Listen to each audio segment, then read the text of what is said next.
Okay, Shalom Israel. Hope everybody is doing well today. Shout out, Sword of Truth Camp. Everybody that listens in and tunes in to Water for participating and giving your time to listen to these classes. The Water for everybody else who chimes in and listens and participates. Thank you for your just for your ear. Also, shout out SOW family, Virginia, Houston, and Rochester, New York. Brothers and sisters, shalom to everybody else also.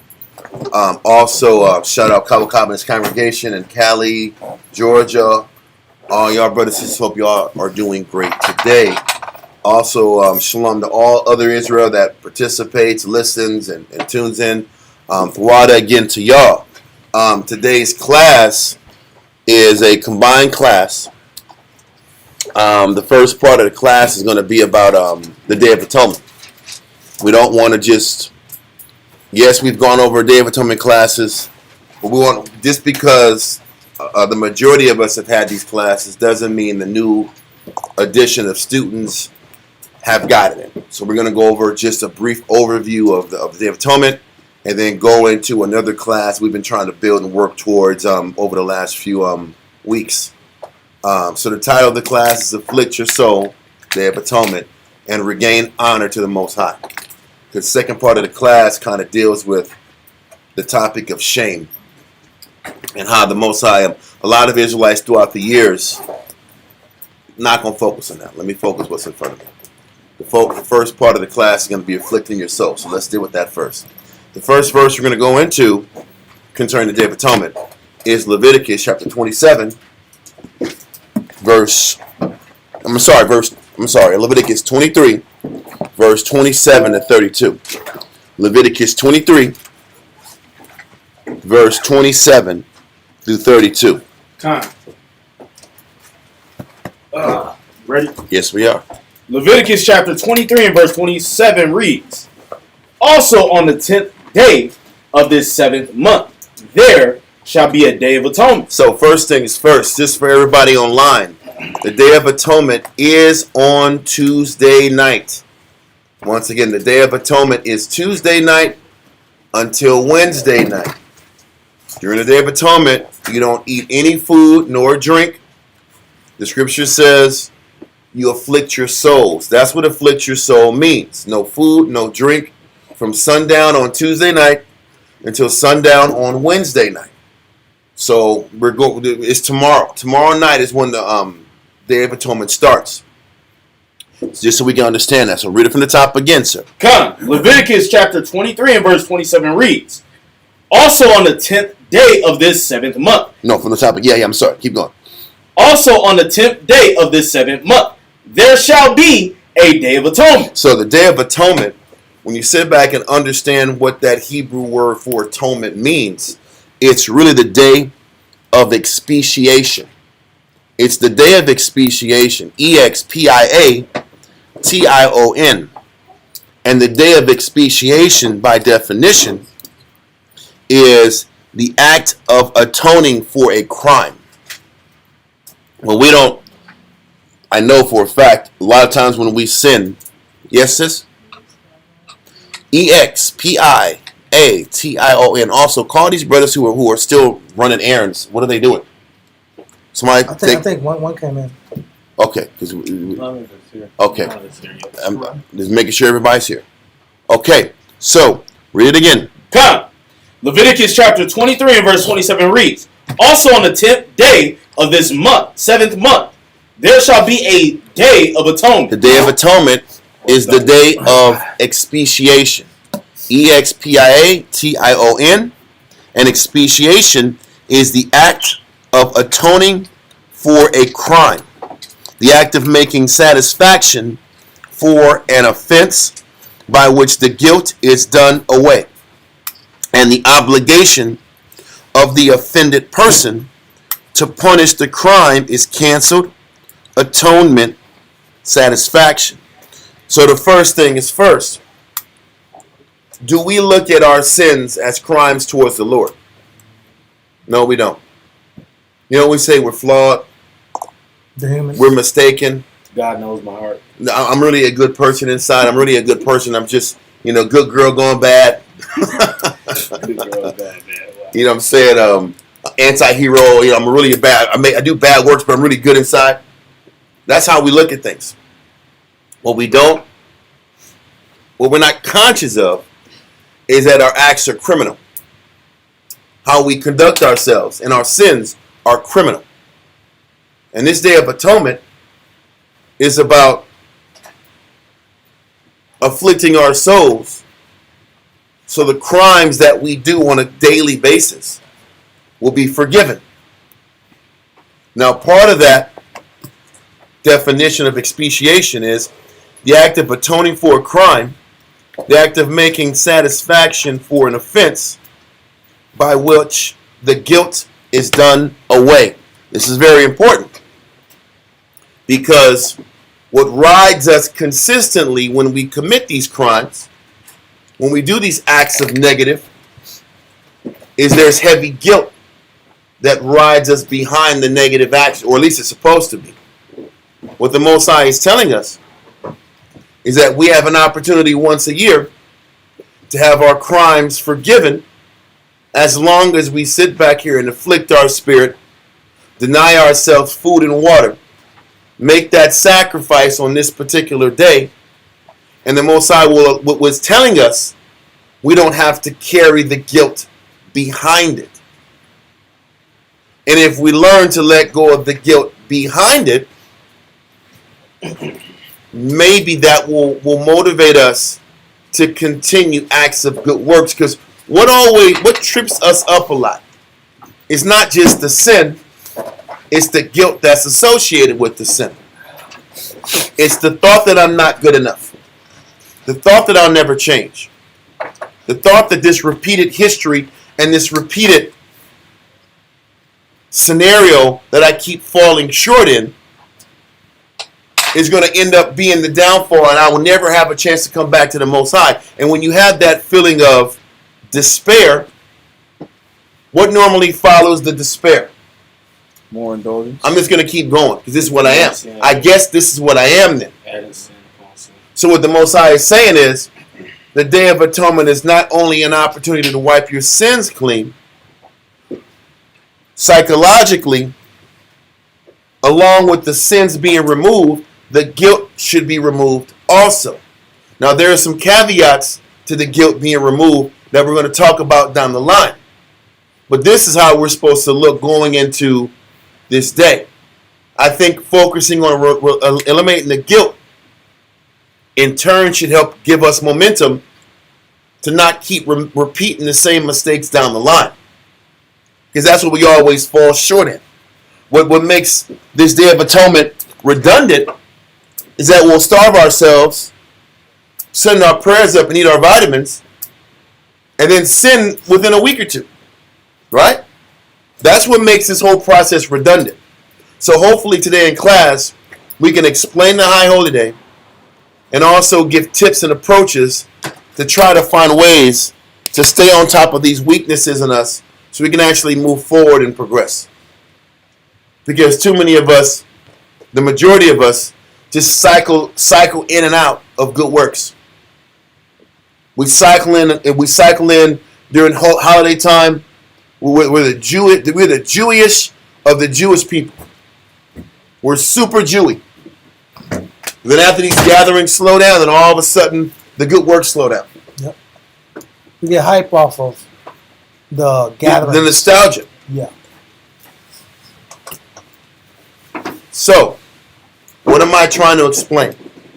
We're going to try to educate us on the actual gathering and the High Holy Day, and then give us tactics that we can use to try to give us some leverage to actually make the sacrifice stick. Because that's what most of us, how we fall short. We'll be good for a period of time, and we just can't sustain the good. So, read verse 27 from the top again. Come. Leviticus chapter 23, verse 27 reads, Also on the 10th day of the 7th month, there shall be a day of atonement.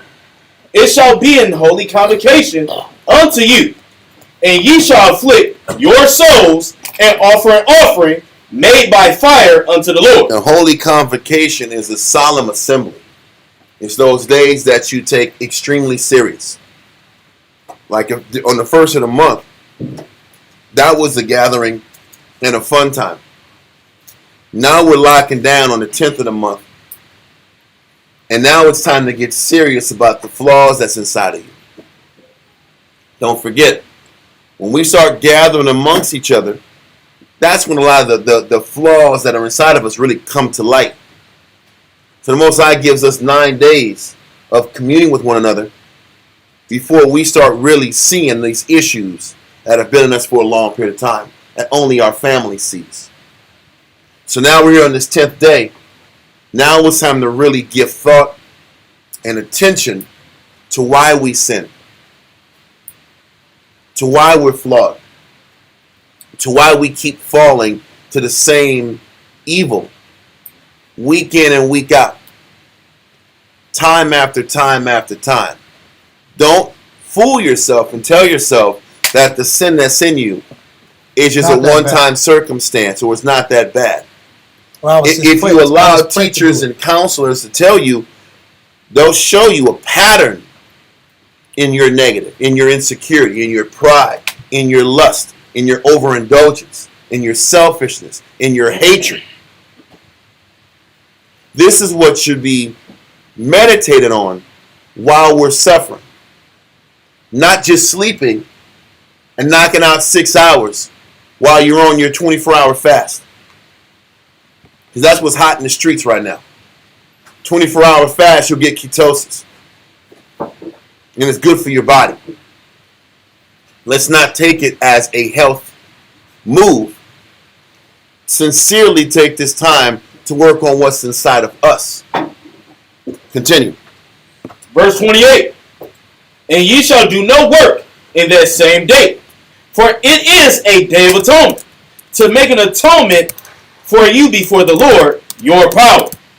For whatsoever soul it be that shall not be afflicted in that same day, he shall be cut off from among his people. So the Most High is explaining how serious it is, the mentality that we're supposed to have going into this. If he's like saying, you have to afflict your soul, he's also saying what? Go into this with some seriousness and with a solemn mind. It's not just this process and this routine that we go through annually. Okay? Read on. Verse 30.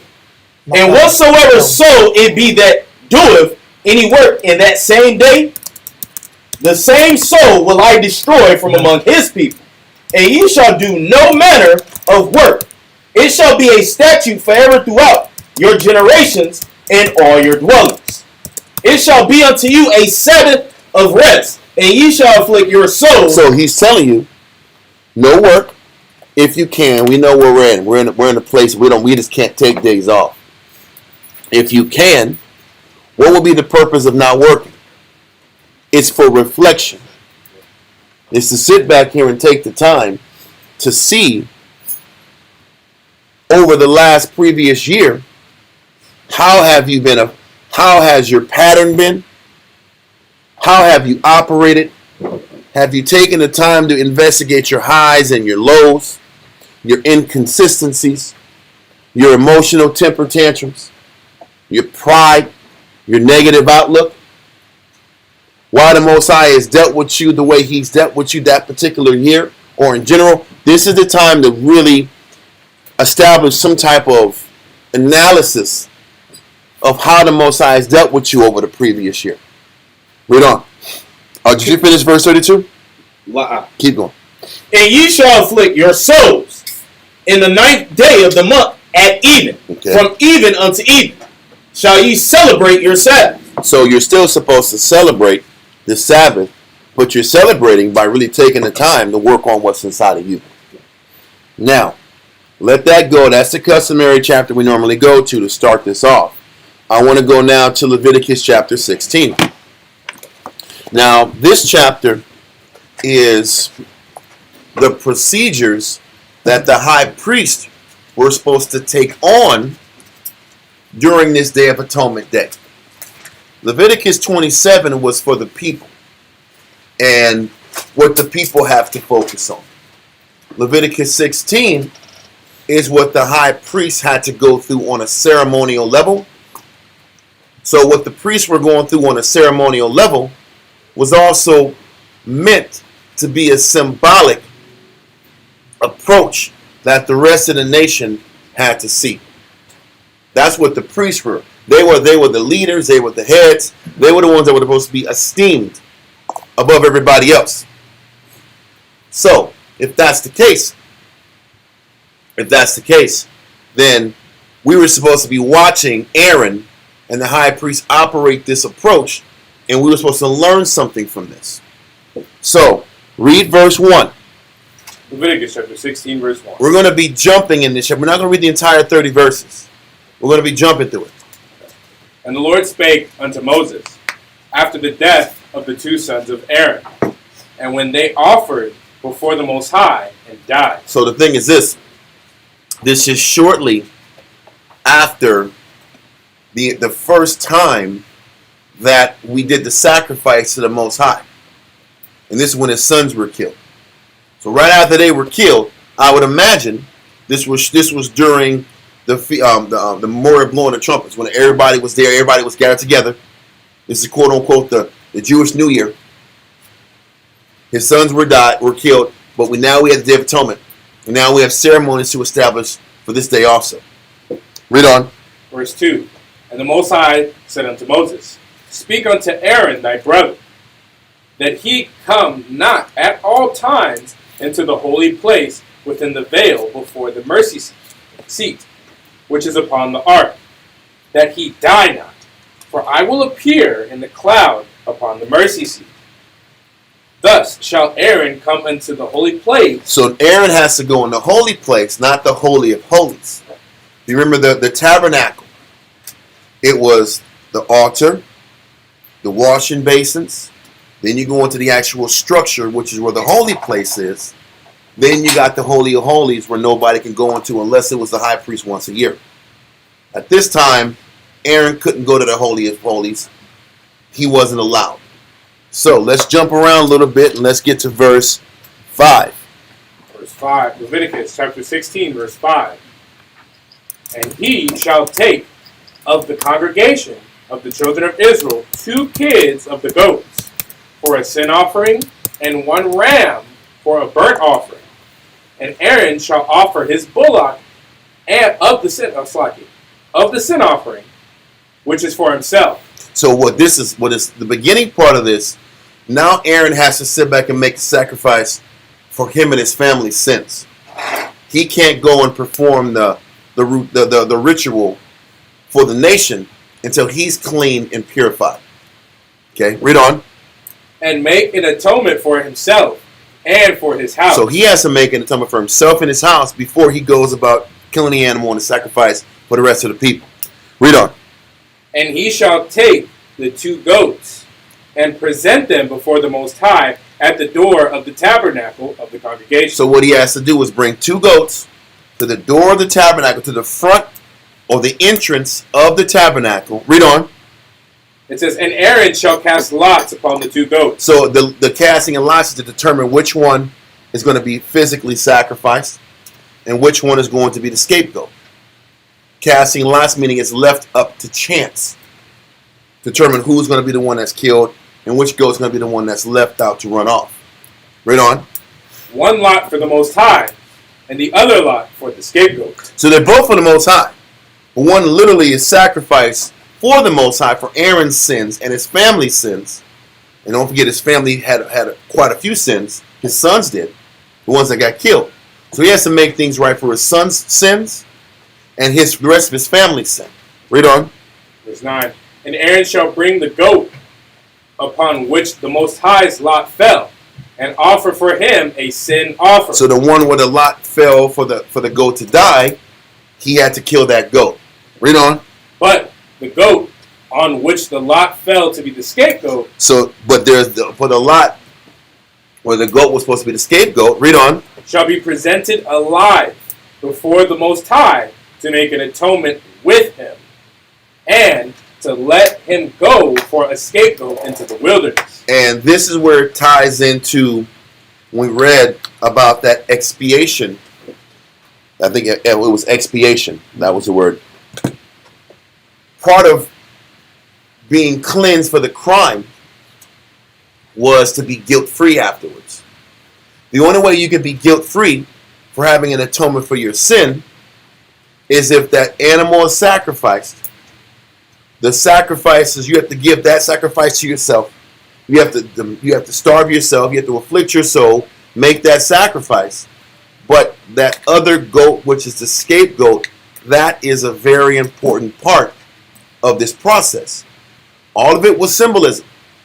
But that scapegoat was sent to the wilderness. Had to be taken to a part of the wilderness that's far away from the camp. It was symbolic of the sin and the negative that was in you that has to leave along with you asking for forgiveness for your what? Sin. For your sins. So it's not just, the Day of Atonement is not just about listing all the mistakes you've done, all the sins you've done, all the crimes you've done, and then walk around and be guilt-free. There is another side to this Day of Atonement. You have to acknowledge your sin and then let your sin go. You have to let your sin go. That goat, that's a scapegoat, that has to represent all of those bad habits inside of us that we refuse to change. If we make a conscientious effort to let go of our habits, our outlook, or that depression and that sadness that rides in us, that motivates us to go do the sin. Our triggers. It's the trigger. That's the best way to explain it. Everybody's trigger is different. Some folks' trigger is sadness. Some folks' trigger is rage. Some people's trigger is stress. Other people's trigger is if I can't control things, then I'll just tear things down. What other people are doing. Or fear is a fear of insecurity, fear of how people are looking at me. Yep. Whatever your trigger is, that goat has got to go. Those habits have got to go. And the Day of Atonement is supposed to be a solemn day. A solemn convocation. What does that mean? We have to take this serious. And what do I mean by take it serious? The strategy in which you're going to take to start fixing things permanently down the line has to be embedded in you. Because all those scapegoats don't come back to the camp. They are sent in the wilderness, deep enough in the wilderness so they don't make their way back. The question is, the hypothetical or the rhetorical question I have to ask the audience. Does your sin come back after the Day of Atonement is over? Why is your goat come back? It's right in the front door. Cling, cling, these little bells. Cling, cling, cling, cling, cling, cling, cling, cling, cling. Cling, cling, cling, cling, cling, cling, cling, cling, cling, moving around. The paws on the door, trying to get in. What's up? So would you say that one should acknowledge their sin and then give it to the Lord, put it in His hand? That's religious as hell, man. That is literally Creflo-Dollar system like that. God, I made a mistake. Gotta be sweating. I'm gonna put it in your hands. This weight's too much for me. Right. This burden is too much for me. I'm gonna give it to you. Listen. Well, I'm trying to get I know exactly what you're saying, but I just want you to see that. Me saying I'm gonna give this burden to you. What does that even mean? No, it wasn't his burden. No. I'm just saying. I know that. Okay. But me giving this burden to God, it ain't his burden. It's your burden. Okay. I thought Christ had to carry his cross. Okay. Christ is the Lord. This is not my burden. It's your burden now. I ain't got to worry about it no more. He didn't say that. I'm not mocking you. I'm glad you're communicating. Because this is how we think. Right. I'm gonna put this burden on the Lord. No, you gotta own this burden and fight that damn goat. That demon goat from coming back to the house. And you're gonna get the sense of it when you read the definition of solemn. Solemn. Definition of what? Solemn. Okay, solemn. All right, because that's where you get the sense of it. Solemn. The fourth point. All right. Affection with seriousness. I mean, this person's affected by a serious nature. All right, impressing or adapted to impress seriousness. So it is. I'm engaged in a serious mentality. I'm taking everything I've done seriously. It's not a light matter. There's nothing light about my activities and my spiritual failures for the year. Nothing light about that. And you know what? My failures have affected people and my relationship with the Father and my spiritual my spiritual connection with the Father. So now, symbolically, this goat's supposed to leave the camp. Why? Because my triggers and my issues and the effect they have on people is supposed to leave the brother's house And leave the camp. and I'm gonna say this. Okay. And I'm gonna say this. That solemn nature, he's telling you, Great. what is the only thing that really can help you change? Is how serious you are about never letting it come back. Because listen, when you're really angry about your weakness, when you're at your low about the fact that you keep screwing up, there has to be something that says, man, I'm fed up. I'm tired of this out. There has to be a party that gets tired of getting your you-know-what kicked. Yeah. There's got to be a party that's tired of just getting pushed around and manipulated and moved around by whatever sensation controls you. Yeah. Because that's really what sin is. You're just a slave to how you feel. And there's no spine or backbone inside of you to say no. Because we can go all around in circles about sin. Sin is a choice. We choose to get weak. We choose to make a decision. And we justify whatever is in our head to execute it. The only way to fight that is a solemn mind. So the question is this. If it takes a solemn mind to follow this gathering, then what is it going to take to keep that goat away? There has to be an improved, solemn, serious mind or a grave mind to replace that sin, to replace that weak nature. Didn't the scripture say, put off the weak nature? Yep. How do you put off the weak nature? Huh? You have to want to do it. But what does that even look like? Yes. Yes. Psalms 101 and verse 2. Just to give an example of what it looks like, because this is what David was contemplating himself. How do I change? What steps do I have to take? How serious do I want to make this change in front of the Most High? Psalms 101 and verse 2. Psalms chapter 101, verse 2. I will behave myself wisely in a perfect way. I will behave myself in a perfect way. That doesn't mean I'm not going to make mistakes. It just means I'm going to do the best I can with the resources that I have in front of me. I'm going to be a complete spiritual man or woman. Read on. Oh, when wilt thou come unto me? Yep. I will walk within my house with a perfect heart. Now we're going to find out what are the steps, or what is the steps he's taking to show the Most High to have this perfect heart. To make sure it's not just words Yeah. and filibustering and hype talk. Because what we'll do is we'll hype talk our tails off. Come. We'll hype talk ourselves to death. Yeah. Man, I ain't never doing this no more. Watch, shoot. I'm gonna change this new man right here. And we'll do something dramatic. This new brother right here. I'm new with spirit. We'll punch walls. We'll Tear shirts. We'll rip up things we care Yeah. about. Yeah. We'll do like real dramatic, symbolic We'll do- thespian stuff. we'll Out. do theatrical, symbolic. Tear it up like this. Tear it up. Exactly. Tear it up like this. Academy Award acting right here, huh? We'll, and, That's what I'm saying, huh? and because we did Like that, Hulkamaniacs. that means we really care. Yeah. And that's our little game we play. Yeah, I know. 'Cause this is what all- Very artistic, guy. They're like this. We ripped our clothes. Listen, you still. I'm gonna throw these you're- clothes you're- around. I'm gonna throw them in the trash. You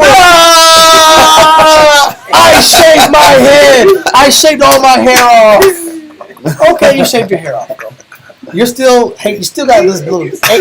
This guy, listen. You say he's coming back next week. And he's gonna grow back. This guy's coming back next The week. hate goes back. The lust goes back.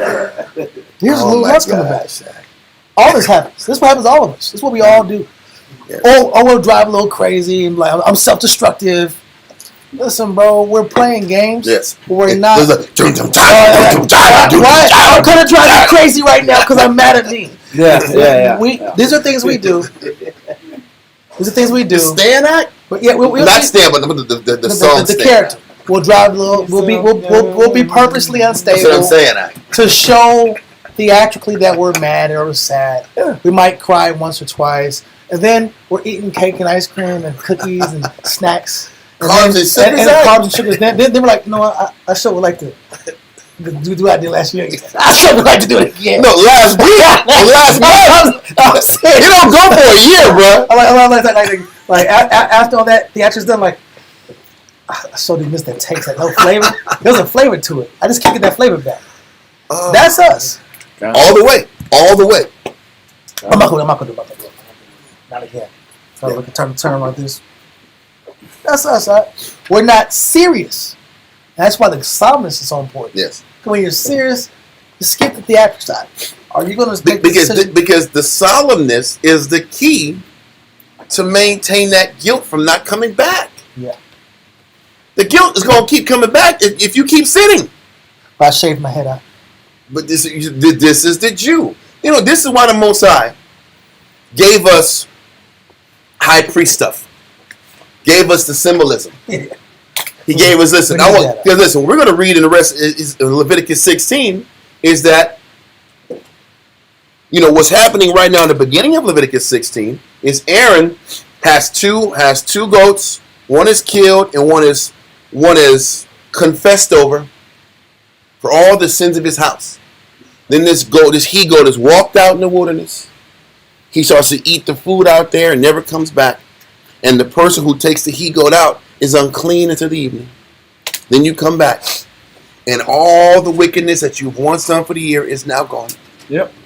All of this theatric, all this stuff, just to get you to say, I'm going to stop sinning. Yeah, ritualistic act. But we need all that to get us to get hyped up, to just break what's inside of us. Because we don't want to do it. Thank you. So let's do let's do the play of it. Let's do the acting of the correcting. You know, I might know it's serious. Let me act. But you know why? You know why we had to do the acting?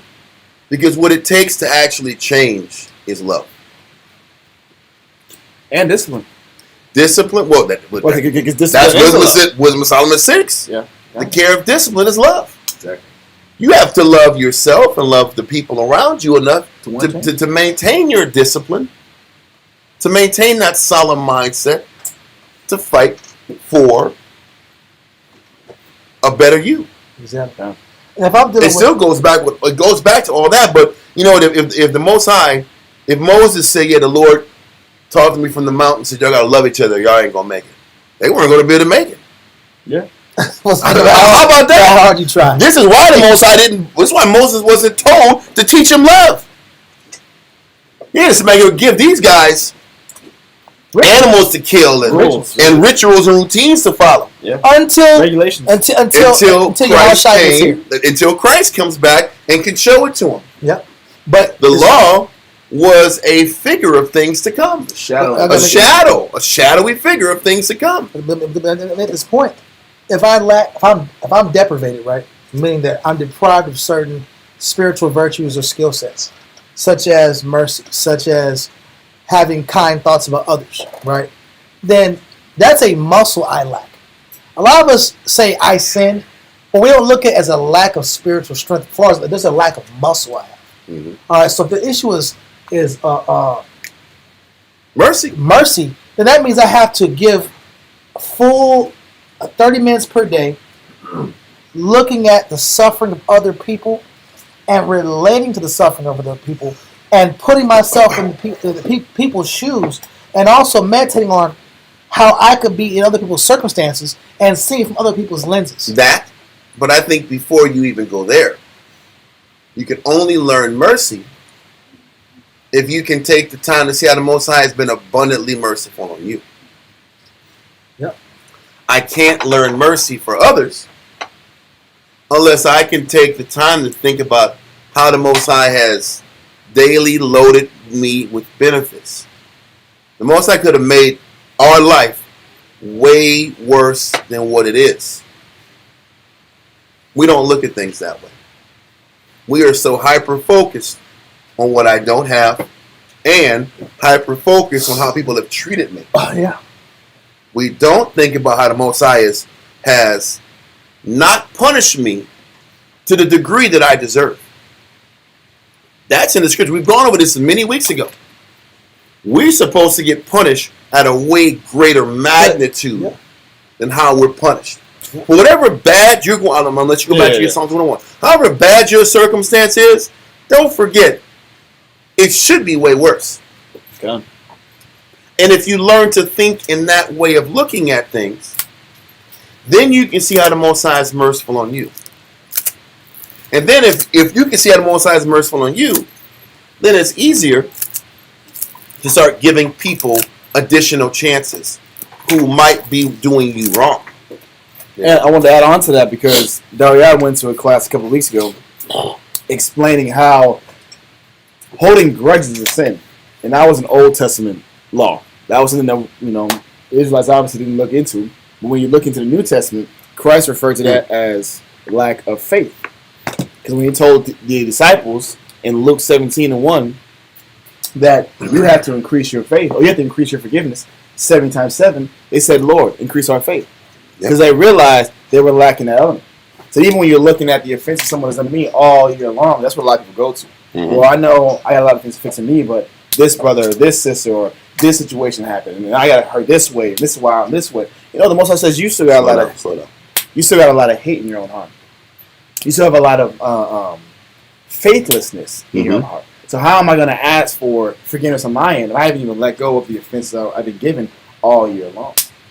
And you know what the truth is? You know what also when it says increase our faith?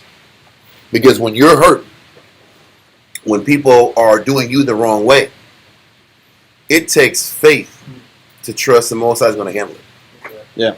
Because in our carnal minds, what do we want to do when we're being hurt? Take vengeance. I want to handle it. You didn't let me finish the statement. Vengeance.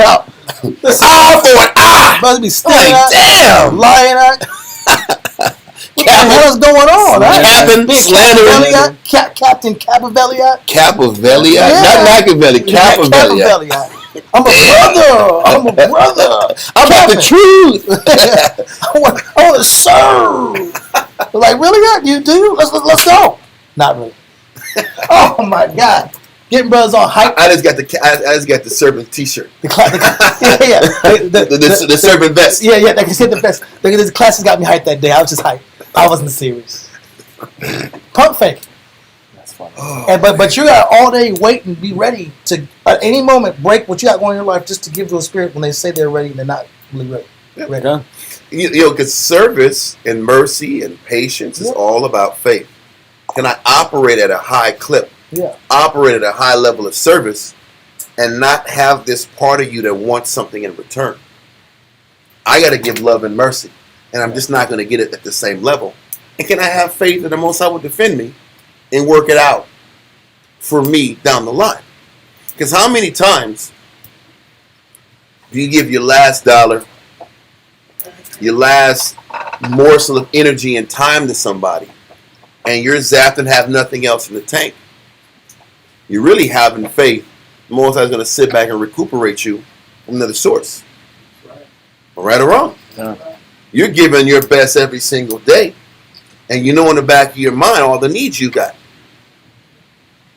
So it's faith. Can't afford to give out this the spirit. But that is the prudent man that thinks that. I can only give so much for so long. Who's going to take care of me? It's a real question. Yeah. But that's when the faith comes in. Mm-hmm.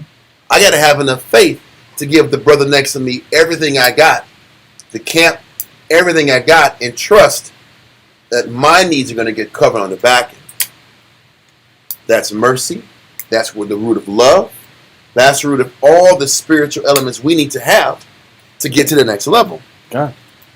So let's continue. And at the same time, not put myself in the situations or allow the elements that have polluted me over and over and over again to keep repolluting me. And this is what David was saying. Yep. Give me verse 3. God, Psalms 101 and 3. I will set no wicked thing before mine eyes. Because what we were talking about is the steps. How do Yes. I get into the changing myself? We can go into the fast. We can go into the ritual ceremonial, routines. The routines. But what am I going to be doing to give myself that fresh restart? David said, I'm going to stop putting wicked things in front of my eyes. Whatever it might have been that you know was tempting your mind, that was tempting your heart, that was tempting your actions, that was constantly allowing or forcing you to do the same wickedness over and over. The scripture says, touch not, Taste not, taste and not, handle not. handle not. You know what the truth is?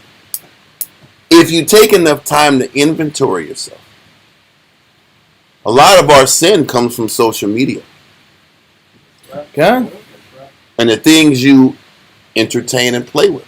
Okay? How many times you're thinking good, you're strong, then you get online and you just go through a habit of just doing foul stuff. Yeah. And then you sit back here, you're thinking different. Yeah. Your energy is different. You're rolling different. But do you ever take time and say, damn, this is the devil that I've tapped into. I'm going with Diablo for 30 minutes. Yeah. But then you tell yourself, you know what you tell yourself? You know there's a lie that we all play with ourselves. Like, I studied. Yep. I wrote my notes. I went to class today. Now, I can surf online. I deserve it. Yeah. I deserve to get online and just relax. Yeah. And there you go. Guess what? You doom scroll. Those seven, or you're lust scrolling. Listen, It's doom most Jews don't doom scroll. No. Doom scrolling is lust scrolling. Oh, I didn't know that. Because doom scrolling is like, for me, If you're doing it for education, that's not what everyone else does it for. like, you like, I want to just bam, doom scroll. That's doom. That's good. That's doom scrolling. You know what that is. We're going to clean up how we talk. So we're going to sit back here and still keep it real. Why is she doing yoga? There's yoga here. I should do some yoga. That's not what you're thinking. You're not studying. You're not trying to stretch your body out. You're not trying to stretch. They get limber, get flexible out. They say they're models. They're models. No, they're not. They're very beautiful. Where's she from? Oh, you care now? You want to know this person from now? You wear a nose purse? I would like to know her. I would like to see her. It was see her. I would like to see her. I would like to see her. Got the little Jericho. I would like to see her. I'm like, okay. Listen, but this is the problem. And it's the same thing for women. It's the same dang game. Yeah. But you know what? The trick is, Yeah. I'm doing all this righteousness. I can relax. And then as soon as you relax, a little 40 in your hands. The devil came back. A little 40 in your room. And then I was like, I don't know why I'm sinning again. I was doing so good for so long. The devil came to me. Bro. You know, I was watching wasn't doom scrolling, but That has to be I was clarified. not doom scrolling. My feed is full of transmissions and food networks. But I was looking at this video because I heard that there was a concert yesterday. There was a Chris Brown concert or this weekend, and you're looking at the Chris Brown concert. Then all of a sudden, your entire feed changes. Yes. I'm not gonna get too explicit what was going on at the Chris Brown concert, but there was a lot of foolish dancing going on at the Chris Brown concert and the big screen. So what they're doing is, you might look at one video, Chris Brown is flying around and singing his little songs and stuff, and now your whole feed is just full of what was going on at that concert, and it was a bunch of folly. So now your whole feed is jacked up. It's over. Your whole feed is gone. Yeah. And NBA YoungBoy. That's the YN activity. Now everyone's That's YN activity. Playing signs and they're thugging around, but it's very quick. And you've been fighting, you're consistent. All of a sudden, your whole feed is jacked up, and if you don't turn the phone off right then and there, it's over. It's no different than diet, and I'm gonna bring it back to your point. If you're gonna eat right, then eat right. Yeah. But how are you gonna eat right and you throwing in 3 cheat days? Do the whole week off. This is my cheat day. Why is Tuesday your cheat day? I'm gonna say what? Then you're gonna have cheat day on Sunday too. What are you doing? Yeah. Either you're gonna eat fried chicken from Popeyes or you're not. I went through a lot. Either you're gonna sit back here and drink soda or you're not. Which one is it? It's just 132 ounce. Whatever, however you want to play it. The problem is, as long as you keep these cheat options there, Yeah, as long as it's there. it opens the door for transgression. Yeah. Easily. And we can see that on a diet level, even on a workout level. You start missing too many days, then it's harder to want to go back and get it in. Yeah. If you don't sit back here and constantly go and get it in the workout, then all of a sudden, if you miss like 2 days in a row, all of a sudden the third day you're like super tired. I'm not this damn tired. This is psychological now. I'm not this tired. I'm only this tired because I missed 2 days, and the flesh wants to make it 3. It's like work. We can even make it even more. People, if there's a national holiday on that Monday, that next Tuesday, no one wants to go back to work.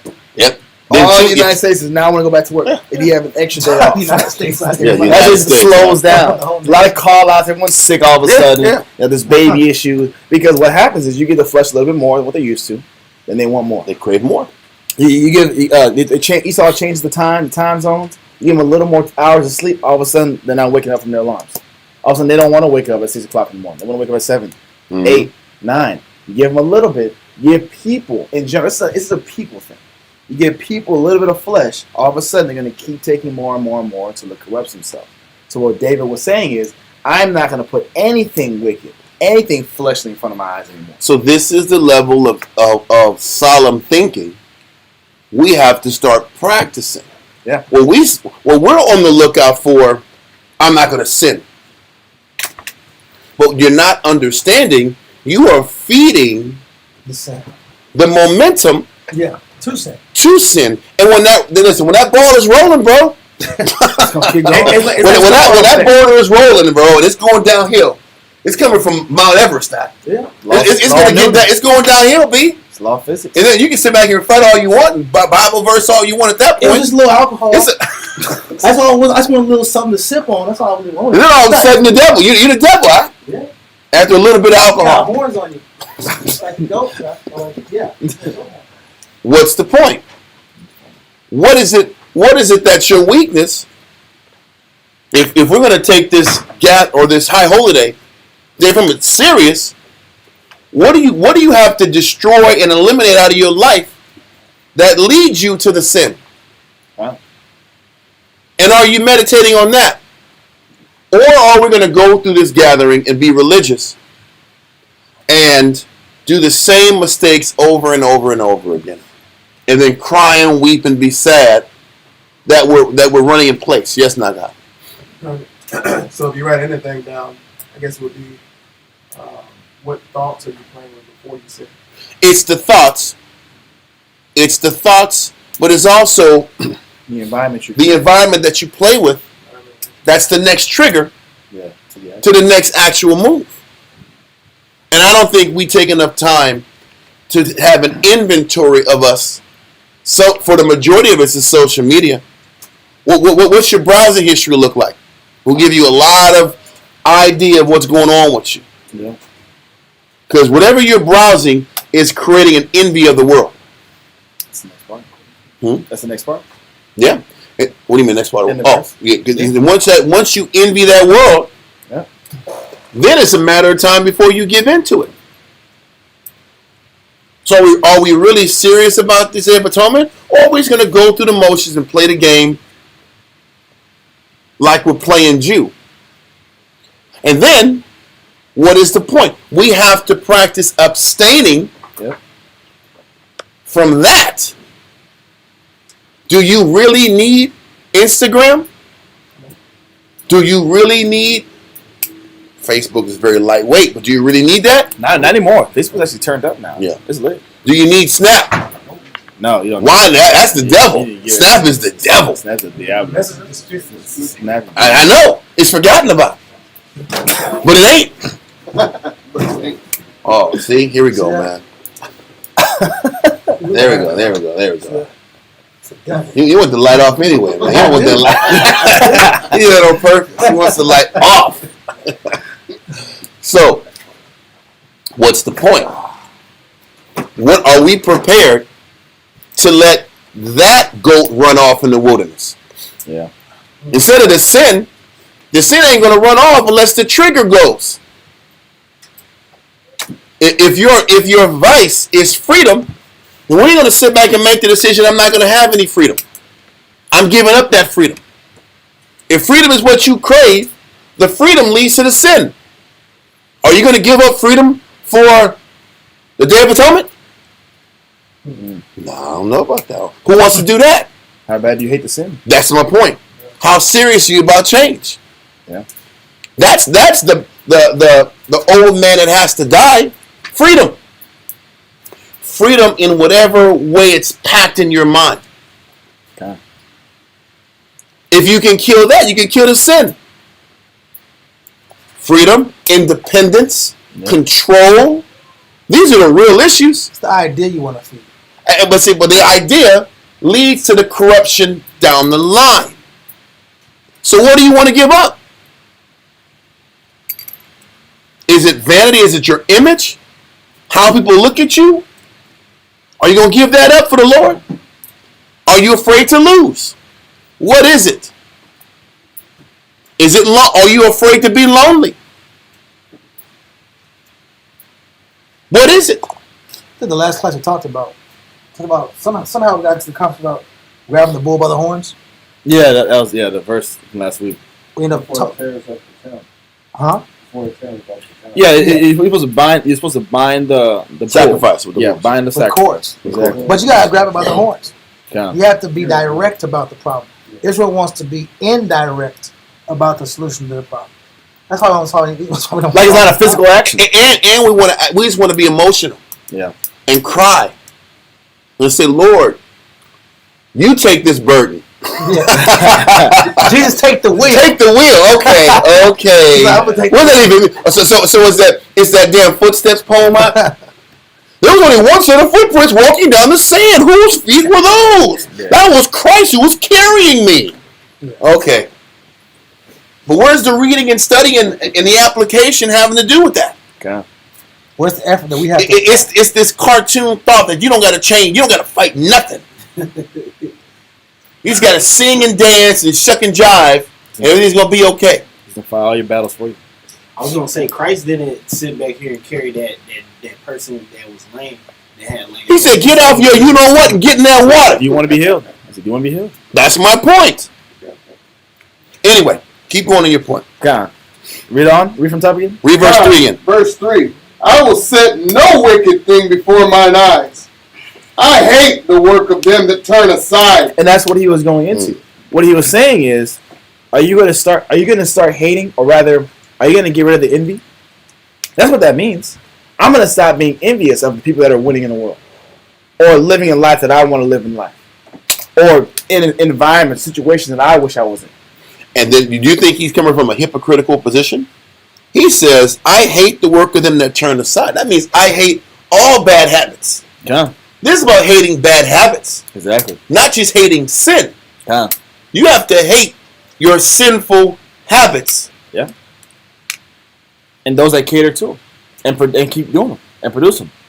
It's almost like in the world. They say, you are who your 5 friends are. Mm. Oh, you know, it's one of those Will Smith quotes. Right, Will Smith on that. It's the truth. In a sense, you are. We'll look at our camp. All of a sudden, 4 or 5 individuals want to be healthy. Then the camp environment changes. Mm-hmm. Or even before that. Yeah. Before 2018, when no one wanted to study.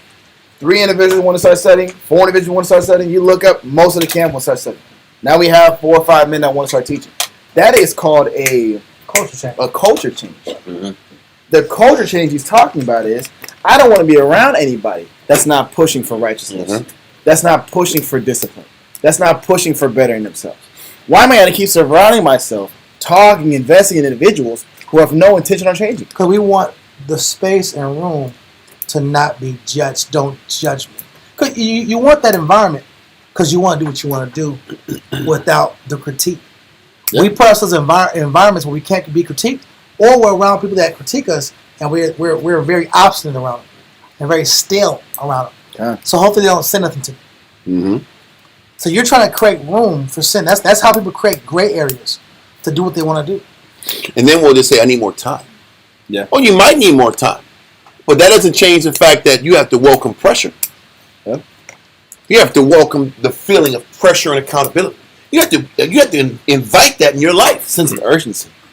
That's the point. Yeah, You have to welcome urgency in your life. If you don't welcome the spirit of urgency, what's going to keep pushing you forward? The world falling apart. Yeah. Bills not getting paid. You're just waiting for rock bottoms. It's rock bottom. Rock bottom. Either you're going to learn from rock bottom, or you're going to learn from embracing the culture change and the pressure that comes from the culture change. Okay. Those are your only two ways. It's a lot of pressure. Well, listen. What you're saying is that you're not willing to condition yourself to be able to handle pressure. Mm-hmm. Because when people say there's too much pressure, that means that you're not. That means that you don't like pressure. to condition yourself. Yes. So now the answer and the solution, the car solution, is to evade whatever environment there's pressure. Okay. So I'm evading, I'm an escapist, and now I'm going to go into indulgence. And then comes the car crashes, the robberies, the getting beat up, getting stabbed, end up dinner getting killed. Getting jumped. Because you're off the grid now. So all those outside spirits that you were shielded from, but the Most High shielded you from, your escapism took you outside your shield. And now you're exposed to all these negative elements that can separate your body from your spirit. And you'll never let go of the actions which you pray for year to year to get rid of. You'll never let go of the spirit that's on you that you're trying so hard to eliminate. And this is why the Lord hates our feast days and our gatherings and our high holy days. Because what good is having all these gatherings and high holy days if there's no significant change there? What good is the high holy day of the Day of Atonement if that goat keeps coming back every year at the same volume and frequency as the years prior? It's not just have you sinned again. The volume of sin is the same. Okay. The rate of mistakes are the same. But then we want the Most High to think that we're serious about change. That's no different than your loved one that keeps making the same mistakes over and over again, and they're upset that you don't trust that they're really serious about what they're talking about. You're like, bro, you've been the same person all these months and years, but you want me to think that you're trying? Oh, you don't believe me. I thought relationships were about trust. Yeah. Trust. You're always talking down while I'm trying. But your actions are showing you're not serious. Yeah. Whether it's with the body of Christ or at home. So if we can see that with our own eyes, we know when we're being snowballed in real life. You don't think the Most High, who knows our heart, can't see right through us? So once again, what are we talking about? Are we going to put the work in this Day of Atonement to make determinations and decisions to attack and destroy these, I think it was you, Elijah, or Nike, said the thoughts that lead to sin? There's no doubt about it. What are the vulnerabilities? Yeah. What are the weaknesses? What are the ways that we operate and process things that lead us down this destructive path? We talked about pride, control, hatred, whatever our thinking is. But it's that, and then it's what do we do before we make the sin? Because we all do a certain thing that leads you to the next thing. Yeah. If you want to circumvent the sin, stop doing the thing that you do before you do the sin. Yeah. And give that up for good. How many of us are going to give up the mechanism that channels the decision to make the worst decision? There was a brother I talked to, and he called me. He called Shamshawan actually from a rehab. And I was so proud of this brother because he said, I can't go back to San Antonio because I know the number of my supplier my drug supplier by heart. Mm. And all I'm going to do is if I come back to the city, I'm going to make that phone call. It's too easy, and there's no way I can run around it. So I have to leave the city and stay away from the city if I'm going to beat this city.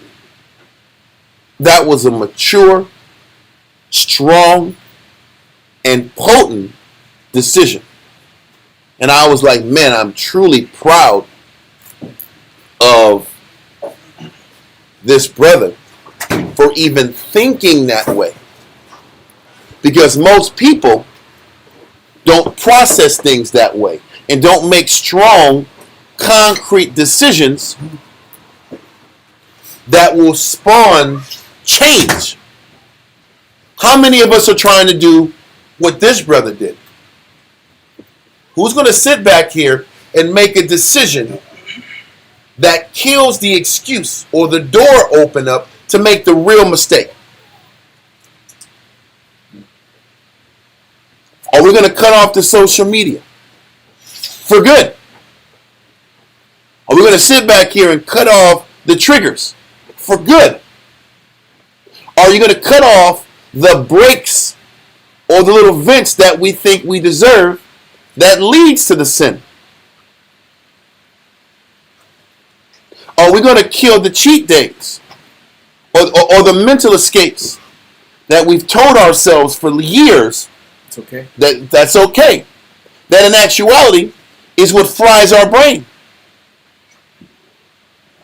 I've been watching so many shows on the dangers of like dopamine addiction Oh yeah. that is nurtured through social media. And the crazy thing is, I'm going to briefly explain it. The brain was meant, once a dopamine rush hits you, look at it like a balance beam. For whatever dopamine rush hits your mind, the human body or the human brain regulates that dopamine rush with thoughts that ground you. Yes. Visualize the thoughts that ground you as rocks. Okay? So for whatever dopamine rush you got, there's a rock that enters on the other side to balance you out, Mm-hmm. to take you off that high, to bring you back in real life. To bring it back to equilibrium. To equilibrium, yes, to bring the Homeostasis, equilibrium back. balance. That's the word, homeostasis. To bring you back to homeostasis, which evens out your mind so you can operate. The problem with Esau's environment, which has been genetically, engineered to ruin us. When you watch too much social media or indulge into too many dopamine stimulating activities, the mind was never meant to get the frequency of rewards that are so accessible to us. Our mind was conditioned to work hard at a certain level and then earn a dopamine reward. That's how the mind was conditioned from the beginning. But social media, the way it's set up, and life in general, is set up to where dopamine rewards are so accessible. We get dopamine rewards from just going to the damn fast food spot, getting some dopamine from food, getting a sugar rush out of the pantry, getting some sugar drinks, getting some coffee rushes, The music. or dopamine rush from music, dopamine rush from the internet. Yeah. And all these quick, accessible dopamine rushes ends up ruining that pleasure and balance equilibrium in our minds. Okay. So what happens is when we get these rushes at these frequent rates, don't forget about those rocks that have to balance out the mind. Yeah. Those rocks don't leave as quick as you think. So all those rocks that are balancing out those dopamine rushes are still there. But the dopamine's gone. Yeah. So now what do you have left in this balance? Now the dopamine's gone. And all those rocks that are used to balance out your equilibrium or that homeostasis, now you're out of balance because all those thoughts to center you are still there.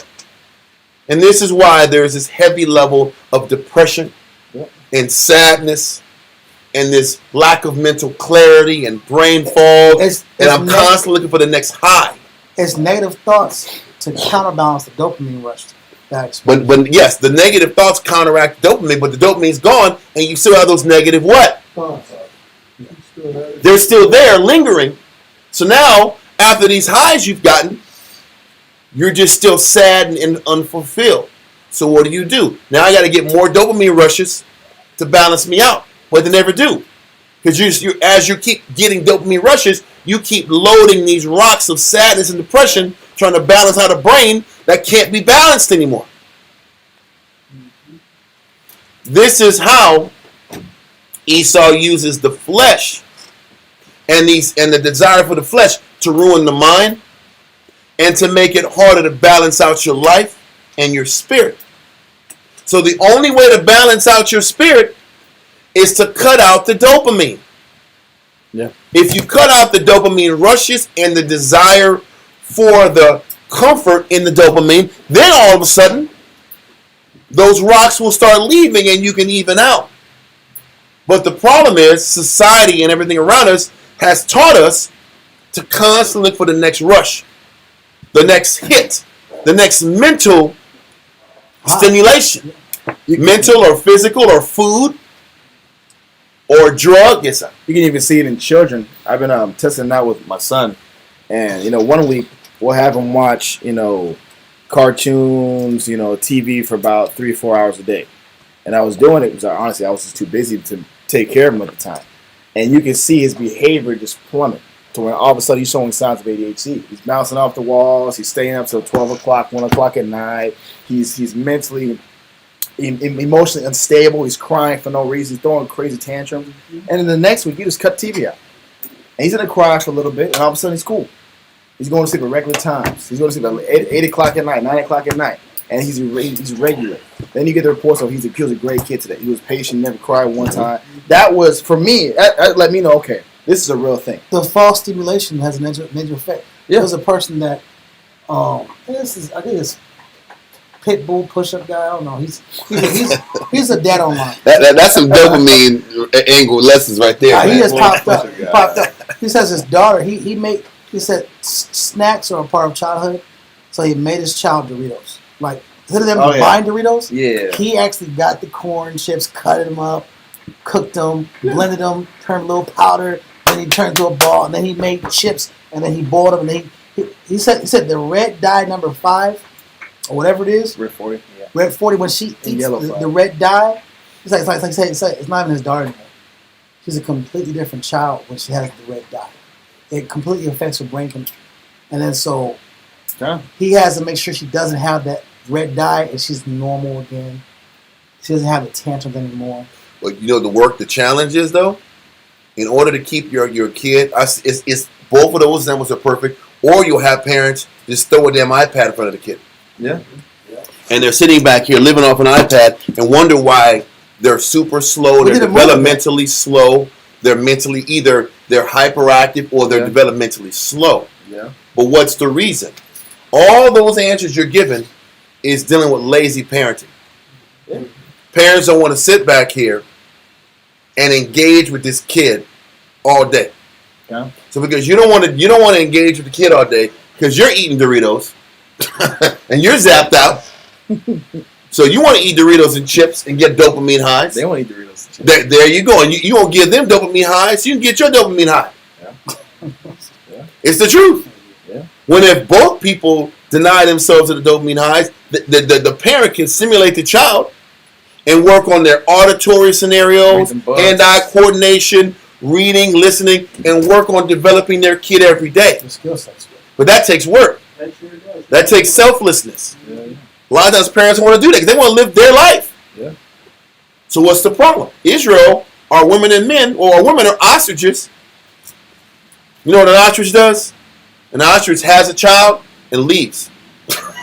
Yeah. Ostrich says, I've had a child. And they just walk off. They should fight the child. And then let the egg just be there. and be exposed to the elements. And that's my point. And other animals will go eat the egg. But the ostrich is like, ooh, I don't care. I did my job. What happened? I don't know. I love my baby so much. Did you? The conversation. I love them so much. If you did, you would have stayed there and put the work in. Yeah. Right? Yeah. So back to the dopamine part. If we're going to sit back here, and I'm not trying to make this a scientific class, but we talk about abstinence all the time. Yeah.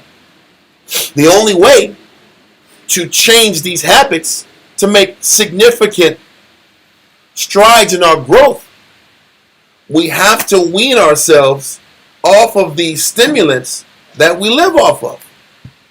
We have physical, we have dietary, and spiritual stimulants that we tell ourselves we need. But those stimulants that we keep feeding is actually why we end up sinning.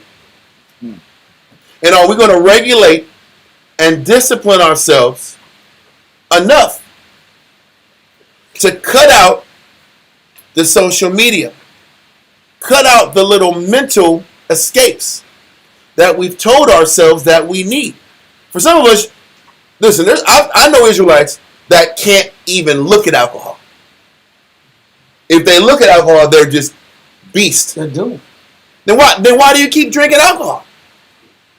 Why do you keep drinking it? Because you've told yourself it's your medicine. Mm-hmm. You told yourself you need this. That's not that much of a problem. It's not that big of a problem. But it is. But Other people sitting back here tell you it's a problem. You don't listen. But then you wonder why you sin. So the question is: alcohol the sin, or is that you're not honest about yourself? You lie yourself. No, because Scripture says all things aren't good for all people. Mm-hmm. That's in Ecclesiastes. So if somebody find it as we're talking, if all things aren't good for all people, the Scripture says, "No, it's evil for thy spirit and give that unto it." Yeah. Go there real quick. Ecclesiastes chapter 37 and verse 27. So this deals with how to actually get the most out of our Day of Atonement. Ecclesiastes what? 37 and verse 27 Yeah, 37 to 28. Yeah, 37 and 27. Ecclesiastes 37 and 27. Ecclesiasticus chapter 37 and verse 27. My son, prove thy soul in thy life. We're supposed to be proving our soul specifically during the Day of Atonement. God. Know your soul for this Day of Atonement. Read on. And see what is evil for it. You got to sit back here. Everybody has certain triggers that's not good for you. Certain ways of thinking. Certain things we feed. Certain things we play with. Certain mental entertain. processes that we entertain. Quote unquote, certain distractions that we play with. That we tell ourselves are essential. Read from the top again. Ecclesiasticus 37 and 27. My son, prove thy soul in thy life, and see what is evil for it, and give not that unto it. The solution is give the things that are evil to you, give that up before you sin behind it. What is evil for you? We're not honest about that. Some of us can't consume our mind about what the future is. A lot of us thinking about the future is our kryptonite. Meditating about what's going to happen to me down the line. I have anxiety now. I have anxiety. I want to control it. Oh. I want to control my circumstances. And then when I start getting in that control mode, I'm no good. No faith. This is why Christ talks about look at the lilies. Look at the birds. Yep. I take care of them, so why wouldn't I take care of you? Yep. All throughout the scriptures, he gives us solutions to the vices and the fears And the reasonings. that end up leading to the sin. We're too short-sighted looking out for the sin that you can't control once it's been fueled and played with too long. It's nurtured. How many of you can you really fight that evil in you once you've already meditated about it too long for a certain period of time? Once you've thought about sin too long, you're done. Once you play with that spirit, it's going to happen. Am I right or wrong? Come. Most people can't sit back here and put a damn cookie right in front of them The cake was bad. and sit back here and the cookie's here and I'm looking at it and I sit back here and I get a little this is a good ass cookie. I'm gonna walk away. Yeah. I'm leaving. Then you come back the next day, that damn cookie's right there, like willpower, brother. I got this. This is with Christ, with Christ, nothing can, I can do all things in Christ who strengthens me. I ain't eating this goddamn cookie. And then all of a sudden, you sit back here and you just break it. I'm just gonna break a little piece. Yeah. It's over at that moment. And y'all want to throw it away. Then I just, It's too late. this. I mean, you break it up bigger chunks, and then you're a fatty. Then you go into the store and get some more. Yeah. And you're all, and then you're at Crumble eating 1,000-calorie cookies out. That's bad. That's bad. Listen, it's one thing to get a regular cookie or some Oreo cookie. You don't go crazy and go to Crumble out. Crumble is the worst you can get. Listen, you shouldn't eat Crumble Ever. But if you can maybe get away with it if you're like 17, 16. The serving size is 1/4. That's my point. And I saw people with a whole box. I'm like, bro, this is crazy. You guys are maniacs. Is that? No, I was gonna say my sister used to work at Krispy Kreme, and she used to bring a whole box of Krispy Kreme Come. every day to Yeah. You're Krispy Kreme high. You will get Krispy Kreme high. And what it shows that we're insatiable. And that insatiable nature transfers from our eating to other diets we have, other appetites we have. Look, Because we don't just want physical food. I've sat there. I was in high school, and me and my homeboy, we both ate a half a dozen. I ain't gonna lie to you. There was a half a dozen of Krispy Kreme. Just the regular ones or the flavored It was just special? the regular The ones. class is the best. They were warm. That was the problem. They were That's warm. the problem. When they're warm, bro, at like 5 p.m., The first, like the 5 p.m. batch out. you don't feel the Outta first here. two. The first two they go down too smooth. Yeah, but then the third one is when you start glitching. You start You start glitching at 3. I want to hear This is a about problem. 3 is a glitch. By 3 is like, okay, what are we doing this for? Yeah. Now we're like, okay, we're gonna finish Yeah. this. We're not quitters. We're not quitters. We ain't. We're not quitters. We're gonna finish this to the We're end. football players. We can do this. Yeah, We sat there and smashed at 619. We play football. We play sports. We play sports, man. I'm gonna burn this off. Brother, we took like a 3-hour nap, bro. We had to sleep off. And that's that dopamine way to That shut adjust. the whole system down. That's my point. I've had that too. I remember back in the day, I would eat I've ate 2, maybe 4 of them with some beer. Oh. You're out of there, bro. You're Beer? out of there. Donuts? Listen. That's I'm crazy. gonna say this. This is what I told myself. This is what I told myself. I was with a person that I was trying to win as a brother back, and that's what he was doing. Because I'm supposed to win the love of the congregation. If that's the case, I'm not gonna say no. Give me that beer. I'll take another beer. Oh my And I'm going back home like feeling like dog. You know what? I'm like, this is not good. Why did I do this? God. Did I do it for the brotherhood? No. No, I did it for me. I did it for me because I like donuts. Yeah. That's why I did it. And I like beer. Yeah.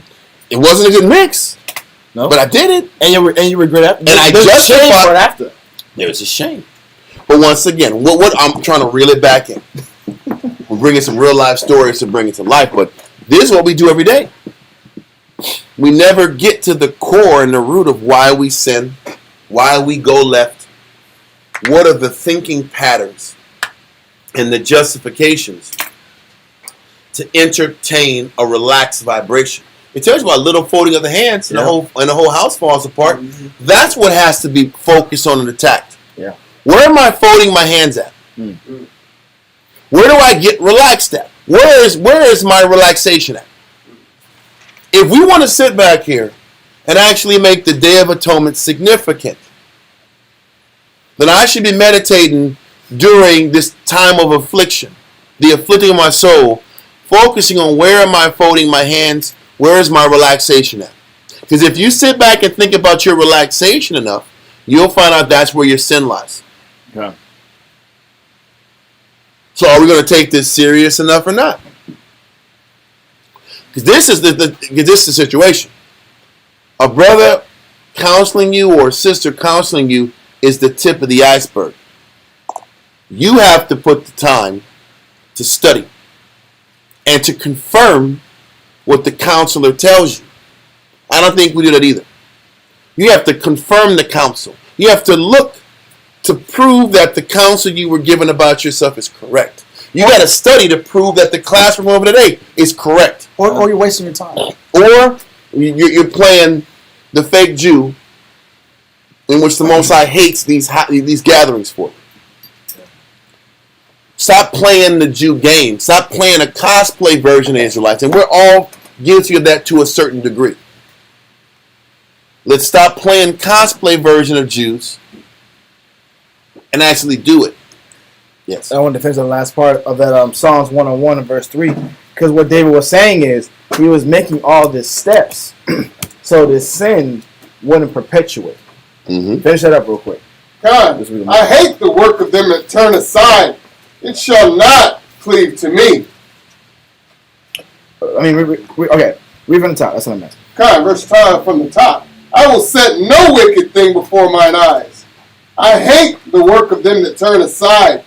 It shall not cleave to me. He says, so I'm going to do all these things. I'm going to remove the wicked from my eyes. I'm going to abstain and hate the actions and the works of the wicked people so that this sin, this negative does not cleave to my soul. That's what he meant by verse 2. He says, I will walk within my house with a perfect heart. The perfect heart is I'm taking the constant steps to make sure I'm not faltering.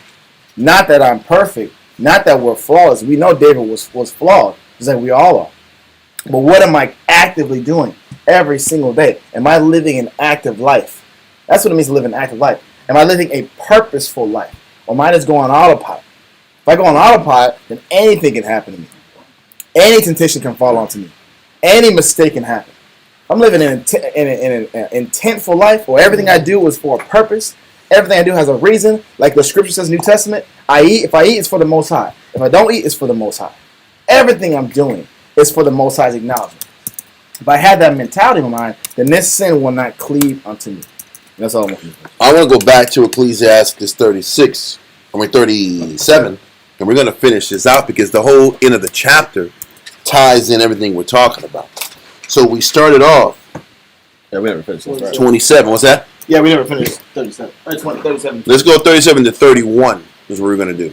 So let's continue. Ecclesiasticus chapter 37, verse 27.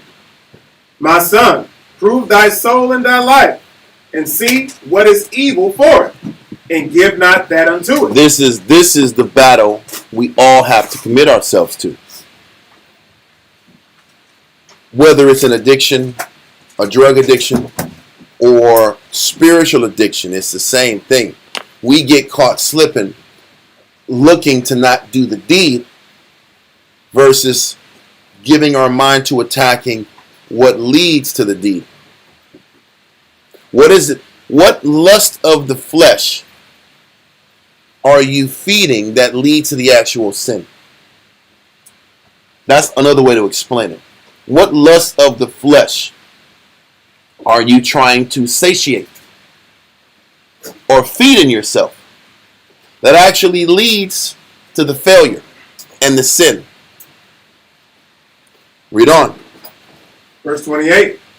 For all things are not profitable for all men. And this is a thing about life that our pride doesn't allow us to accept.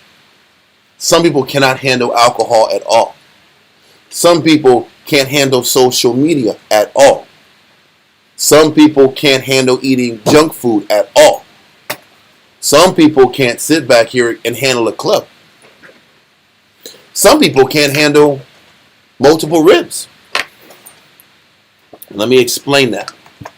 Back in the day, when you sit back and tell a brother he can have more than one woman, what does a man become? It justifies being a what? A whoremonger and a womanizer. Yep. And that's his justification. Because a man can have more than one wife. Scripture says all men can't handle that. Do we teach it enough? No, we don't. Or, when your lust is on fleek, do you put this verse? Or do you say a man can have more than one wife? Let's go out tonight. Are you going to play that damn... anyway, it doesn't matter. There's plenty of songs that get you ready to go out tonight. But what's the point? All things aren't profitable for all men. So what is it that you might want to do, or that is lawful for you to do, but is destructive for your spirit? And do you take enough time to study that? For instance, some people, it's nothing wrong with being highly organized and highly given to attention to detail. But why? But why? The level of intensity is there. There's a extremist nature behind it. And there's nothing wrong with being that way, but there's a certain level of fire behind it and intensity behind it that's unnatural, because it's really for not the purpose of clarity and order. It's for control. And that's the point. Is it good for you? Being organized at that level is good, but is it good for you? The answer is no. If that's your issue. So this is about really being honest about yourself. Am I honest about myself to know the things I indulge in that aren't wrong, so to speak?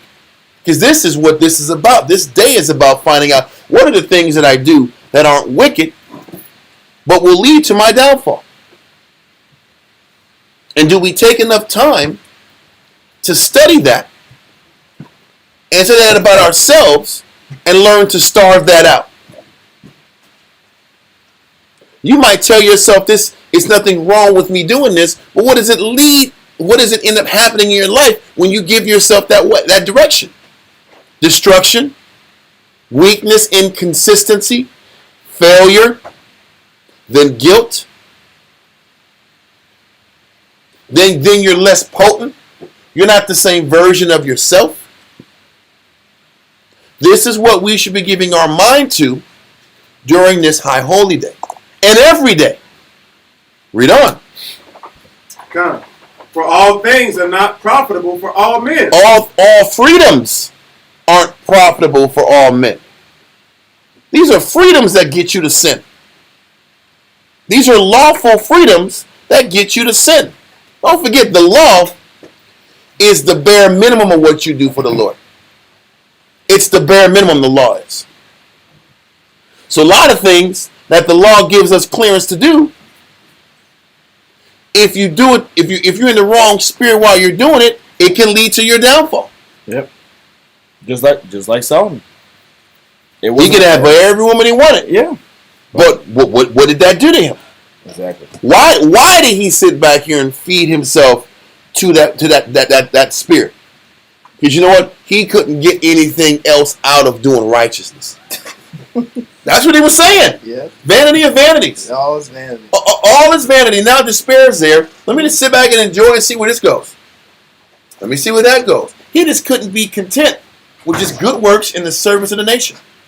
He wanted to get another stimulation out of life, like most of us do.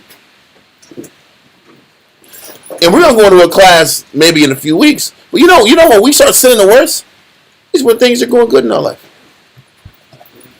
When things are peaceful and there's no drama and chaos, then all of a sudden we make up drama. We create problems. We create negative. Because when the Most High gives us peace, because that's all the Most High promised us was peace. If the Most High promised us peace, and then we're not happy with the peace we got, then we start going in self-destruction mode. Hold on a little bit longer if you can. 15, 20. Then we get into this self-destruction mode and destroy the good that's in front of us. But anyway, let's continue. God. For all things are not profitable for all men, neither have every soul pleasure in everything. Every soul doesn't have pleasure in everything. They might want to do it, but it's not good for your spirit. It's one thing that your flesh might want, but your soul doesn't want it. There's a difference. We do things to feed our flesh. When we're feeding our flesh with our escapes and our runs and the little things we do, it's really destructive to our soul. And there is a difference between what we like to do and what's good for your spirit. And have we taken the time to learn that in our life? Have we taken the time to identify things we like in the flesh, and also the things we like in the flesh are destructive to our spirit? These are the things we should be focusing on if you really want to grasp and learn how to break you and to subject and stay on top of this demon that's inside of you. That's inside of all of us. Knowing what you like, and at the same time, the thing that you like, how is it destructive to you? Work on that. I implore, if you want to actually see the benefit of serving the Father. But read on. Verse 29. Be not unsatiable. What is unsatiable? Kariah. Huh. Give me unsatiable. Unsatiable. 1828. What's the dictionary? That cannot Whoa. be satisfied. Well, read that again, man. You kind of messed up my ears. I was a high decibel level. I was like, Unsatiable. you ever see those old, anyway, doesn't matter. This Is is it insatiable or unsatiable? Unsatiable. unsatiable. Unsatiable. 1828. Webster's Dictionary. That cannot be satisfied. And this is how you know what's not good for you. It's not good for you because after you do it, you want it again. There you go. I'm over it. It's a beautiful obsession. Yeah. It's my beautiful dark fantasy, like Kanye said. It constantly rides on you. If it's something that's unsatiable, it keeps pulling on you. The thought becomes obsessive. And if you feed it once, it keeps coming back again. And coming back again. And coming back again. And coming back again. He says, be not unsatiable. Read on. Be not unsatiable in any dainty thing. So what is unsatiable again? Unsatiable. That cannot be satisfied. The part of you that can't be satisfied. So you know that also goes with how people view their life. Yeah. There are certain people that are always unhappy. The glass is always half empty. I can always see in my life, whether with the husband I have, the family I have, the home I have, the circumstances I have, the job I have, there's always a problem with it. It's never enough. I'm always unhappy. That outlook issue leads to sin. And also the unsatiableness that hits us. There's always, you'll feed something in you, and you always want it. And it's constantly, it's almost in the forefront of your mind, constantly. That's a sign to let you know you can't handle this. That's how you know you got to avoid it. It's that simple. But when it's in the forefront of your mind so much, you tell yourself you what? Okay. You need it. You deserve it. You got to have it. Why can't I have it? This other person got it. This other person is happy. He's got this thing or she's got this thing. How come I can't have it? And the Most High's like, you can't have it because it's always on the front of your mind. Read that verse again. Come, verse 29. Be not unsatiable in any dainty thing. So once again, what is dainty now? So you're not supposed to be unsatiable, meaning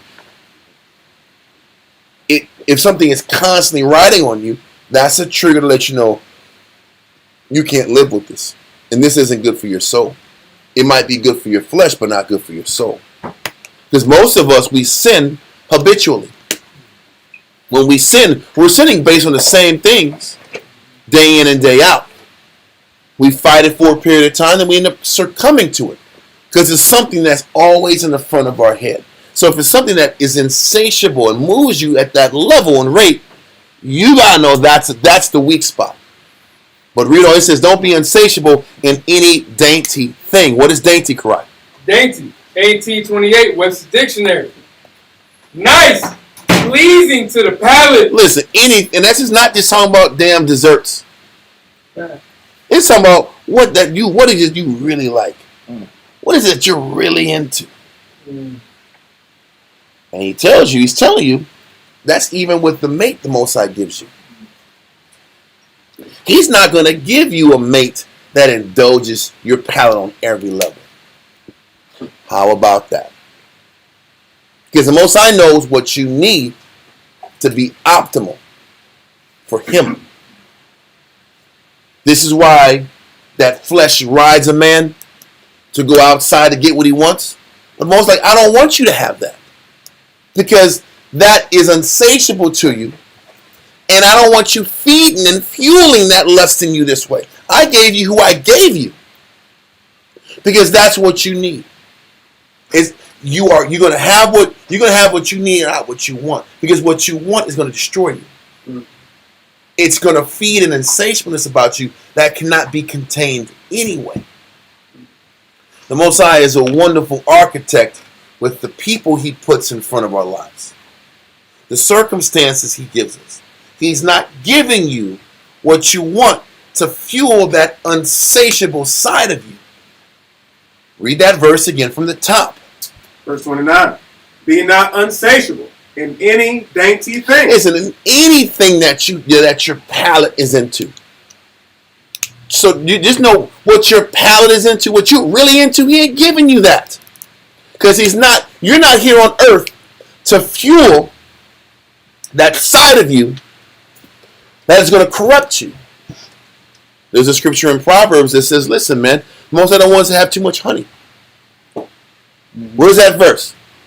Somebody read it real quick. It's in Proverbs. We read it like a few weeks ago in a Sabbath class. He said too much honey is not good for a man. So he's like, things that are insatiable, that's going to feed that insatiable spirit, isn't good for you, so I'm not giving it to you. Oh, Proverbs 25:27. Read it real quick. No. 25:27. Proverbs 25:27. Hold. Proverbs 25. I'm just saying a lot of people can hear it. Proverbs 25 verse 27. And 27. Read that. Proverbs chapter 25, verse 27.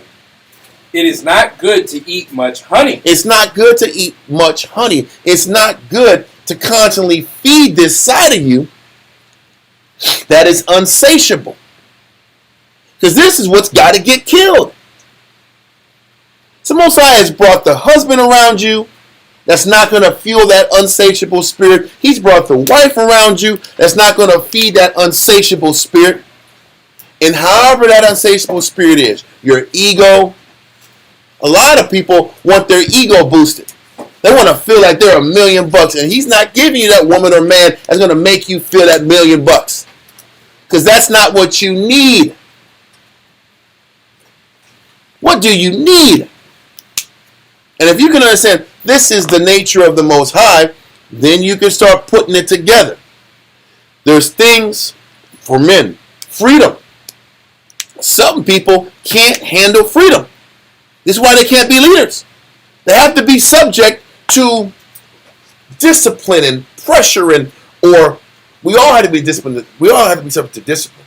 But some people have to have people hovering over them, and governors and tutors. And they need that. And people hate the idea that I have to have a governor and tutor over me. But you got to give your mind and accept I need a governor and tutor over me. I can't do this without that. The unsatiable nature in you is that constant pull to find that freedom. That will destroy you. Your freedom will destroy you. So the Most High is not giving you that freedom because He loves you. So the question is, can you accept the deal the Most High has for you? Because everybody is made in a unique way. He knows your strengths and weaknesses, and He's not going to put you in a position to fuel that insatiable desire in you. And if you can figure out this riddle, you may be able to gain a control over it. Some of us can't. You can't just sit back here and just eat whatever the hell you want. Can you acknowledge the fact that you're insatiable with your food choices? And if you're insatiable with your food choices, you can't give yourself any cheat days. Because you lack the restraint and self-control to curtail that part of you. And if that's you, a lot of us in Israel, in general, we are extreme people. Either we're going to be righteous all the way or we're going to be negative. If that's you, then why are you playing the middle? In your weakness. Where you're weak at, you can't play the rational game. You can't play that game where you say, yeah, I'm going to sit back and do this in moderation. In your weakness, why are you trying to play the moderate game in where you're weak at? Now you're lying to yourself again. Because where you're weak at, you have to be extreme. And you can't play this middle game. You can play the moderation game when you actually have self-control. Certain people, they'll just binge watch television all damn day long. What does that mean? If you're just knocking down season after season after season of something, bro, then maybe that you got to cut that off for good. Or can you just cut it off watching one or two shows and shut it down? No. Then if you cannot do that, then you shouldn't be on Netflix. Why are you spending $12.99 a month? Whatever the hell that price is. Why are you paying it at all? Oh, in case I have the desire to watch a show or two. Yeah. Come on, bro. Listen, you know a show or two ends up turning to 15. Yeah, I just binged it, bro. I just binged it last night, bro. I went all in, bro. I'm like, what? This is how you roll the streets? Then you got to give that up. I'm trying to give different examples out. This is real. It's the truth. Some brothers I've known in the past, they just got to go out to the club. This relaxes me. Does it? Being around a bunch of weirdos and strangers relaxes you? You just got to have some cognac, some brown liquor in your hand out. Now you're relaxed out. Now you can think spiritual. Peace. You got to grab it like this out. Yeah, this is so relaxing. Music so loud you can't hear yourself. Yeah. Now I'm in a peaceful place now. Yeah. What? Or you got to have like weirdo cool guy and cool gal friends to hang out and party with. Now you can relax. No. You're unsatiable, and you're feeding that flesh. Be honest about it. But we're not honest. I remember it was a couple of years ago. Oh, it was last year. I was saying a couple of years ago. This is way long time ago. No, this is last year. I remember in a land far away. I was I always talk about it. I used to love watching TV.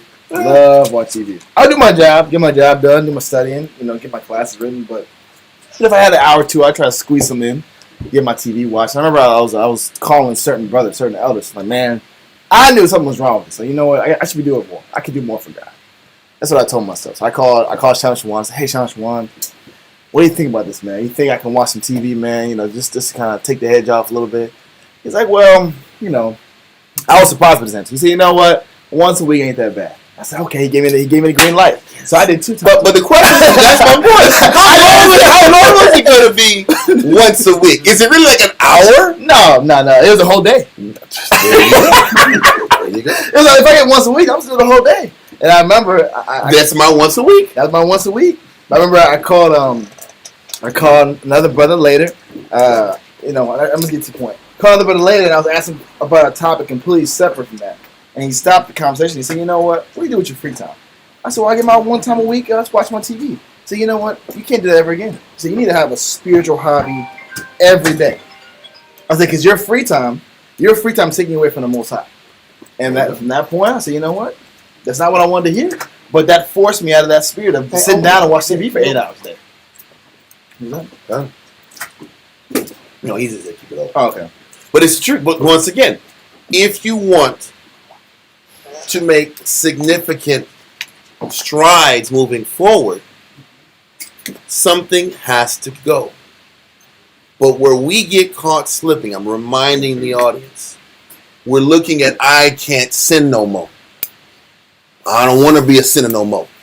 And that's where we stay at. But we're not focused on the things that lead to the sin. The habits and the relaxations and the dopamine highs we're chasing for. That end up breaking ourselves down further down the way. Because once that sin gets too strong, it tells you about it. It tells you about temptation. And And once that temptation is fully manifested and grown in you, you're gone. Am I right or wrong? I don't know what happened. Or why am I such a loser? I'm a failure. I'm just a failure. Is it that? Or is it you're going about your battle the wrong way? That's what this is about. You're going about fighting what's inside of you the wrong way. So, read that verse. Somebody else. Verse 29 again. Ecclesiastes chapter 37 and verse 29. Be not unsatiable in any dainty thing. Listen, unsatiable is that uncontrollable urge to feed what you want. It's unsatiable. It means you try something once and you got to keep trying it. The fact that it keeps riding you to get what you want lets you know it's a weakness, because you keep fueling that thought, fueling that emotion, fueling that desire. Okay, read on. It says, nor too greedy upon meat. That can talk about physical meats or just things that aren't unlawful, but have to be done under control. Because listen, just on a historical level, we didn't eat meat every day in Israel. Only the princes and kings did that. Most people were living off of just corn and vegetables and basic necessities. Meat was a luxury back in those days. So what is he saying? Listen, man, meat shouldn't be something that you consume every day. Is it unlawful to eat meat every day? No, but eating it every day isn't good for your body. But it's the same thing with your spirit. What do you keep consuming every day that's not good for you? Cut out the things that you're consuming that is leading to your spiritual diminishment. Stop focusing on the sin and start destroying the things that lead to your diminishment. I'm going to say one thing that's a major thing that leads to our spiritual diminishment. Looking back and looking forward. Overly focusing on your past will lead to a breakdown in your spirit. Overly looking in the future will lead to your spiritual breakdown. Fighting to stay in the moment keeps you strong. So it's all things that lead to your weaknesses. You got to cut that out. All these roads that lead to your weakness. Lots of I keep obsessing with my mistakes. You do that too much, you can't move forward. You can't change. You focus on what's going to happen down the line too much. It cripples you. You can't stay potent here. What is it that's keeping you from being as potent as you can be now? And eliminate it out of your life cold turkey. That's why there has to be a solemnness going into this Day of Atonement. Because you're going to have to give it up cold turkey. And if you can do that, then you can start seeing changes. You can start controlling those dopamine rushes and highs that you get. You can start leveling out that what was that word you were saying earlier? Homeostasis. The homeostasis. You'll start leveling it out. You're spiritually and mentally out of homeostasis. Yeah, because we're imbalanced and we live off the spikes, and then we have to start chasing other type of to neutralize the spikes. Physical regulations to get our mind together. Yes. External regulations to get our mind together. Con. And this is what we have to fight to break. Is what I'm saying making sense? God. Are we clear there? Okay, continue. God. Verse 30. For excess of meats bringeth sickness. Excess of physical meats brings sickness. Excess of feeding indulgences brings sickness. That what we don't need brings about sicknesses. Too much television. If too much television makes you sick, then stop watching television. Some people listen to too much like podcast. Stupid music. Yeah, stupid music. It's music that they listen to that gives this emotional rush, and they fantasize about how things used to be back in the day. I'm gonna tell you this. It's like the theme tracks. Too much R&B is bad for you. Yeah. I know for me, yeah. When I listened to too much Dog Pound and West Coast rap I was no good. I was like, this is not good. I'm no good for my nation. I can't do this. I'm sitting back here listening to West Coast music, running errands. I'm like, bro, what's wrong? My thoughts are somewhere else. I can't listen to this. I had to cut off R&B for like some years. Like 6 years. I started listening to Babyface again. Okay, I'm that's not that too I'm gonna good. be okay. It's not that bad. I'm past it. You know, I'm past it. Yeah. I'm trying to be there again. We're just using examples, real life examples. I actually listen to a lot of soul music.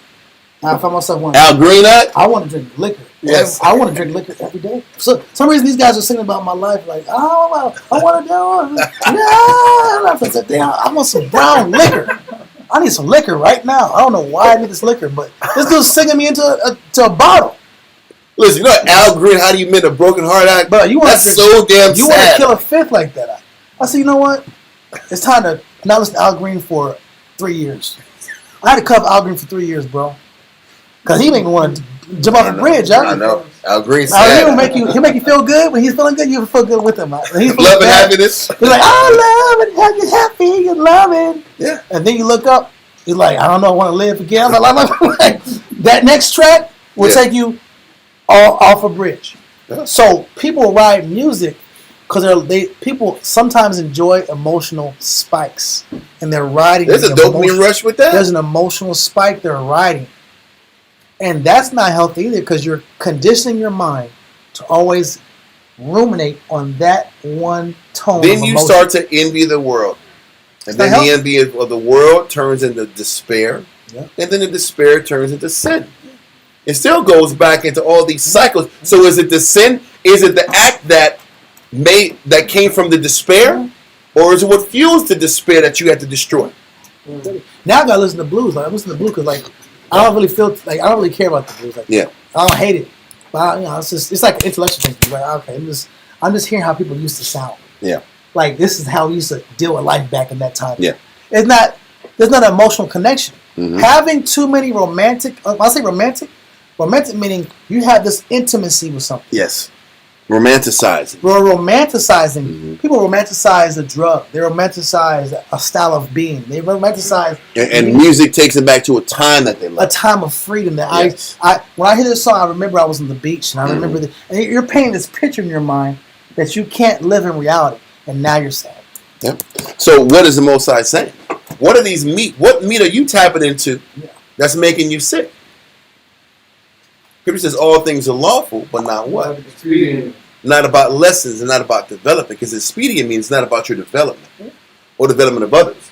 So what are the things that you're fueling that's not expedient to your spiritual development? With the direction the Most High is taking. And that's what you have to give up. Those are the things you got to give up cold turkey if you want to kill that sickness. And if you want to grow and actually get the most out of the Day of Atonement. And this is why Lot's wife couldn't leave Sodom and Gomorrah. She had too many romantic attachments, and she didn't want to deal with the direction the Most High was taking her. And she was internally disobedient. She hadn't been practicing cutting off her flesh. Her flesh was in Sodom. Mm-hmm. That's why she kept looking back. Yeah. And we're the same way. We're just looking back. It might not be Sodom and Gomorrah, but we're looking back at our indulgences. Yep. We're going too far back or we're going too far forward. And both mentalities make you spiritually sick. Yeah. Listen, there's a lot of different people online and in Israel with different vices and different mental mechanisms that break them down. We're trying to give as many different examples to kind of like spread to different people and their psychology and their mentality. We're giving you guys certain angles, but are you going to put the work to tie it in and to develop a proper battle plan once you know exactly what you got to get rid of? Because once you know what's your sickness, once you know what doesn't work for your spirit, are you going to give it up cold turkey, or are you going to be capping to yourself, to the Most High? Are you going to give up thinking in the past? Are you going to give up thinking too far forward? Are you going to give up reminiscing? Are you going to give up the social media and just give it up? Are you going to give up all those mechanisms that bring pride into you? Some people sit back here and just get off to all this makeup they put on. Barbie dollar. And if that feeds your pride, you're going to give it up? What is it that fuels your pride? and fuels your downfall and your ego? Or are you going to give it up? Continue. God. Ecclesiastes chapter 37, verse 30. For excess of meats bringeth sickness, and surfeiting will turn into colors. Look, what is surfeit? God. Surfeit. Just supercharging yourself. Right? Read the second definition. Second definition. God. Surfeit. It says to cloy. To cloy. Somebody doesn't know what cloy means, but keep going to your definition. To cloy. God. It says to cloy, to fill, to satiate. To fill, to satiety. To satiate. Or to satiety. So what he's saying is, he said, surfeiting will turn into choler. Choler is a stomach sickness. But once again, giving what your flesh wants till you're satiated destroys you across the board. Yeah. No, I'm thinking. Giving your flesh what it wants until it's completely satisfied is dangerous across the board. And then the response people will say is, if I can't get what I want to satiety, then why even have it in the first place? And the answer is exactly. Yeah. If getting what you want and getting it at a moderate level isn't good enough for you, then you know you got to give it up anyway.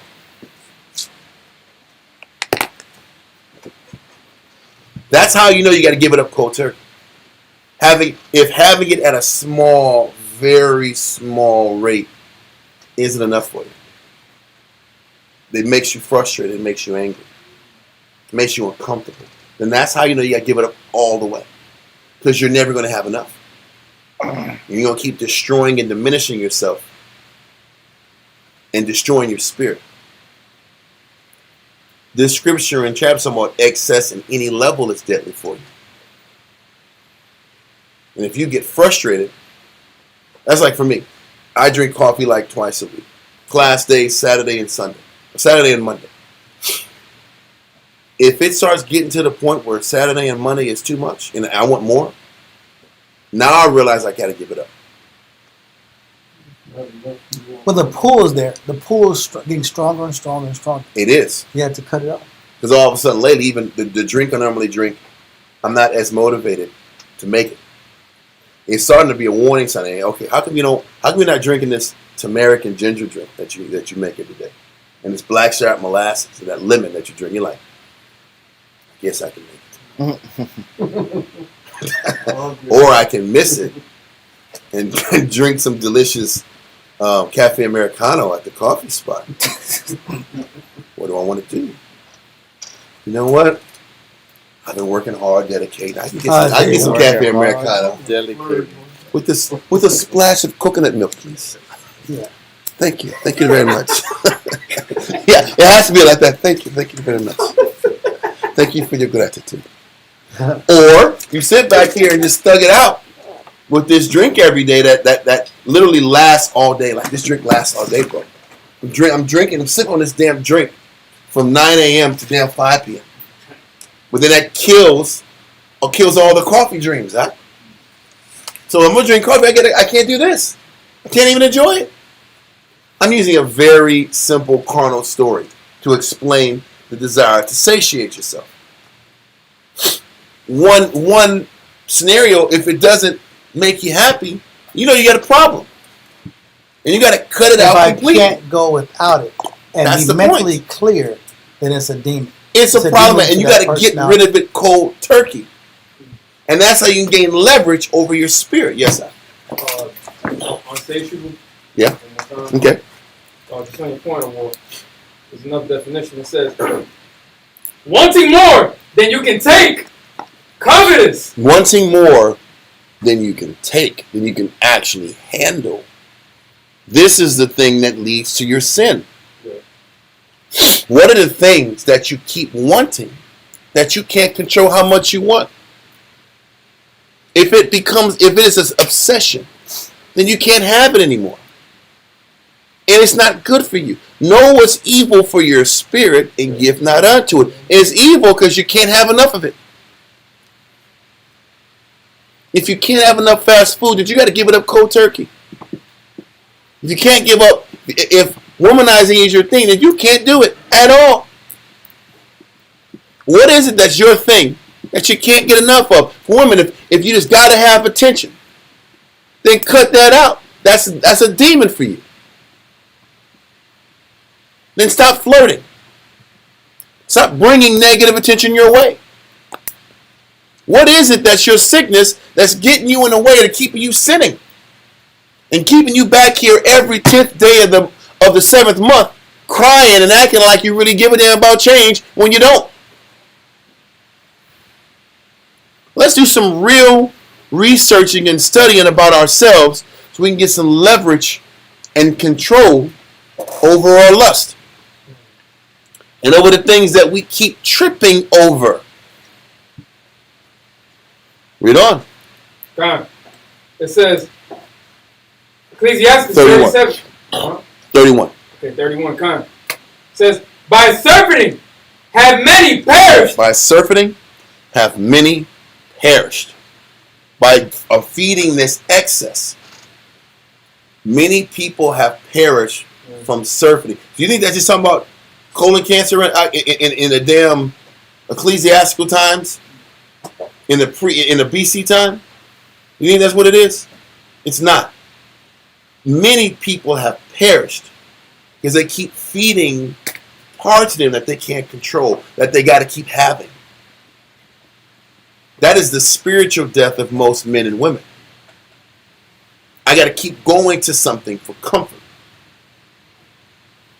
You got to kill those things that in your mind you tell yourself you got to have. Or I can't operate properly without it. And a lot of times, I'm going to say it again, that's not unlawful. The thing that you can't do without is lawful. But when you use it in excess, it's your destruction. And because you have to have it all the way or no way, you got to cut it off. That's how you know you're imbalanced. When you got to keep having it. That's how you know you got to give it up completely, and you can't live this life with that and please the Most High at the same time. You got something to say? Yeah, con. Surfeiting? Yes. Con. Surfeiting, 1828, Webster's Dictionary. Oppressing the system by excessive eating and drinking. You're oppressing your spiritual system. Now, we understand oppressing the physical body, but we're oppressing our spirit with too much dopamine highs, too much carnal pleasure, too much sensory pleasure, Reminiscing. too much reminiscing, too much trying to control the future, too much self-condemnation, too much comfort eating,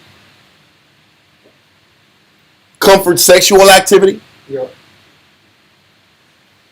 These are the things that cause men and women to perish.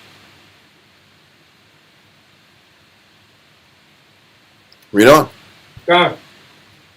By surfeiting have many perished, but he that taketh heed prolongeth his life. If you listen to these to the instructions the Most High has given you, you can prolong your spiritual life and your physical life. Too many times we don't give ourselves to abstinence. Give me that verse. There's only like one verse that says abstinence. Let me see. I think it's in That's on the second Esdras. Yeah, I know. I'm just trying to find it. It's second Ezra 7:55. Get on top of my head. I was get on top of my head. I was thinking about it. The gears is turning. I know. Second Ezra 7:55. Got a fresh one. The computer. Right. Second Ezra chapter 7, verse 55 reads. Read verse 53. Verse 53 reads, and that there should be shewed a paradise whose fruit endureth forever. So the Most High is saying the kingdom is waiting for a certain group of people that do certain things. Read on. Whose fruit endureth forever, wherein is security and medicine, So the Most High says in His kingdom, there is security and medicine. I mean, what you need to heal yourself and to sustain yourself. Read on. Since we shall not enter into it. So this is pretty much Ezra saying, man, what good is this kingdom if none of us can make it? What good is this place where the Most High has medicine and security and blessing for us if we're all corrupt and we won't change and do the work inside to actually get to the blessing?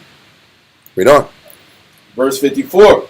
For we have walked in unpleasant places. We've all operated in sin, selfishness, self-loathing, whatever flaw that we have in ourselves that perpetuates the sin.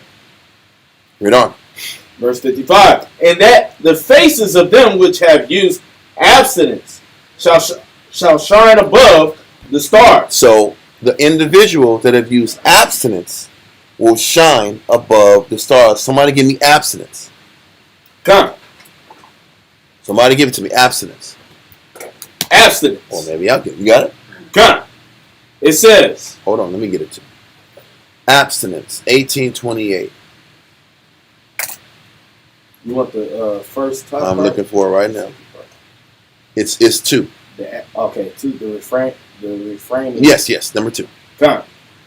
The refraining from an indulgence of appetite. He says the ones who sit back here and have abstinence will shine like stars. So all the work we do in the truth of the Most High will actually be received, and will actually receive the medicine and the blessings that were intended for us if we can abstain or refrain from an indulgence of appetites. So really the meaning of life is to take the time to figure out in your life what are elements that you tell yourself that you need. Identify those aspects in your mind that you tell yourself you need, and proceed with abstaining or refraining from the indulgence of that appetite that you tell yourself you gotta have, or you feel incomplete without. There's certain things in our life that we tell ourselves, if we don't have it, I'm unhappy. If I don't have this constant access to this thing, if I don't have constant access to this type of woman, this type of release, this type of stimulus, this type of communication, this type of attention, this type of feeling, life ain't worth living. Means you got to find what that is, and then read that again. Number 2. Con, it says definition. Yeah, number 2. Come on. The refraining. The refraining from an indulgence of appetite. And then you have to refrain and eliminate that desire for that appetite in your life. Because when you don't have that appetite satiated, then what do? Then the sin kicks in. Then we start breaking the law. Then we're here on the 10th day of the 7th month crying to the Most High about, I really don't want to sin no more. Send me some answers from above. Isn't that how we play things? But it starts with the choice to eliminate that part of you that you tell yourself you can't live without of. You can't live without. And then learn how to live without it. And if you do that, you will shine like the stars. Read on. In the number 2 definition. From the top. Con, the refraining from an indulgence of appetite, or from customary gratifications of animal propensities. So he says abstinence is about learning to get rid of these animal propensities that you've told yourself you gotta have. Whatever your animal propensity is, self-loathing, self-hatred, hypersexual, a desire for attention and feelings and sensuality, all that stuff that ends up breaking us into negative, nasty, dirty habits. Can you teach yourself through the scriptures and counsel that you don't need that? You don't need that to thrive. You don't need that to get close to the Most High.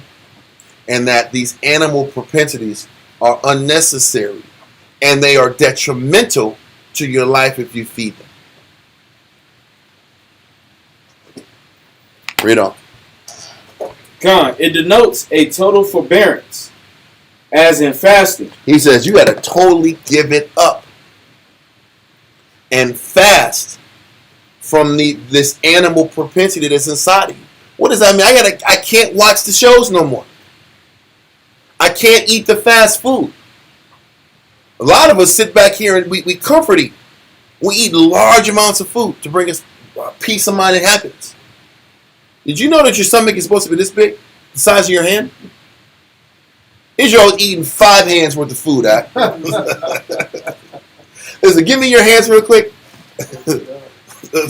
Listen, put one on top. Put 2 on top.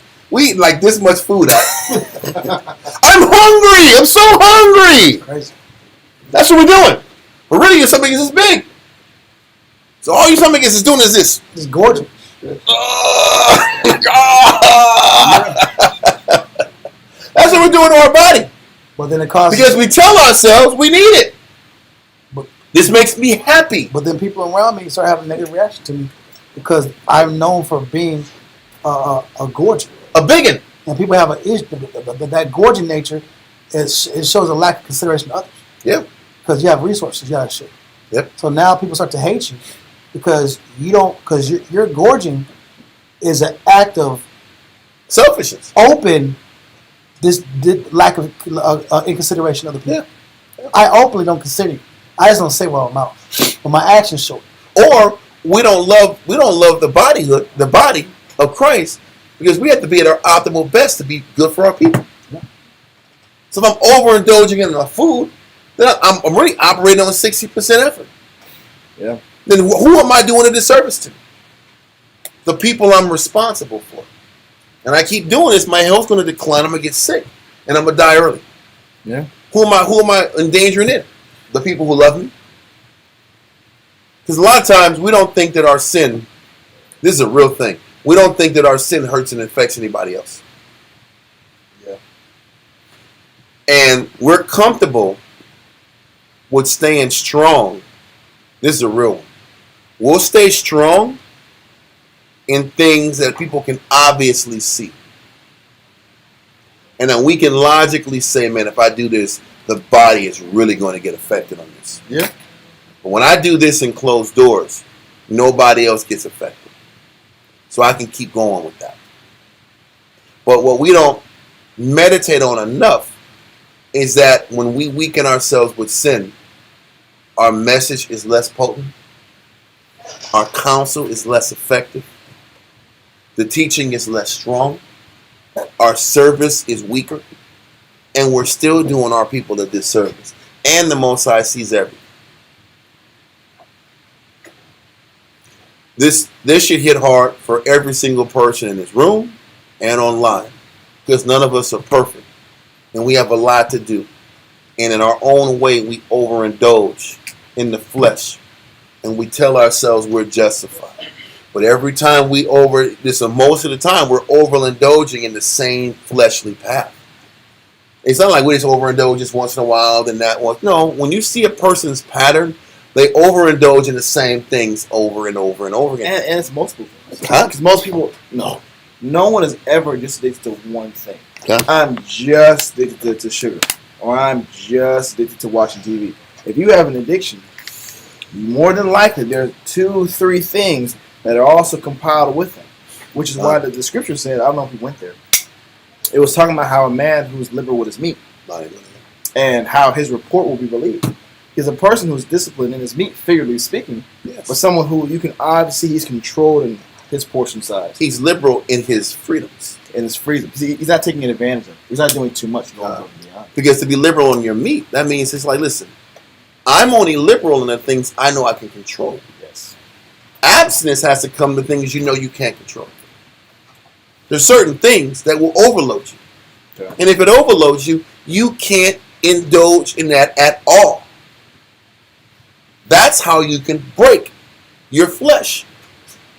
And what he says is, and then even the things that don't overly, that you're not overly committed to, you're supposed to be liberal with that.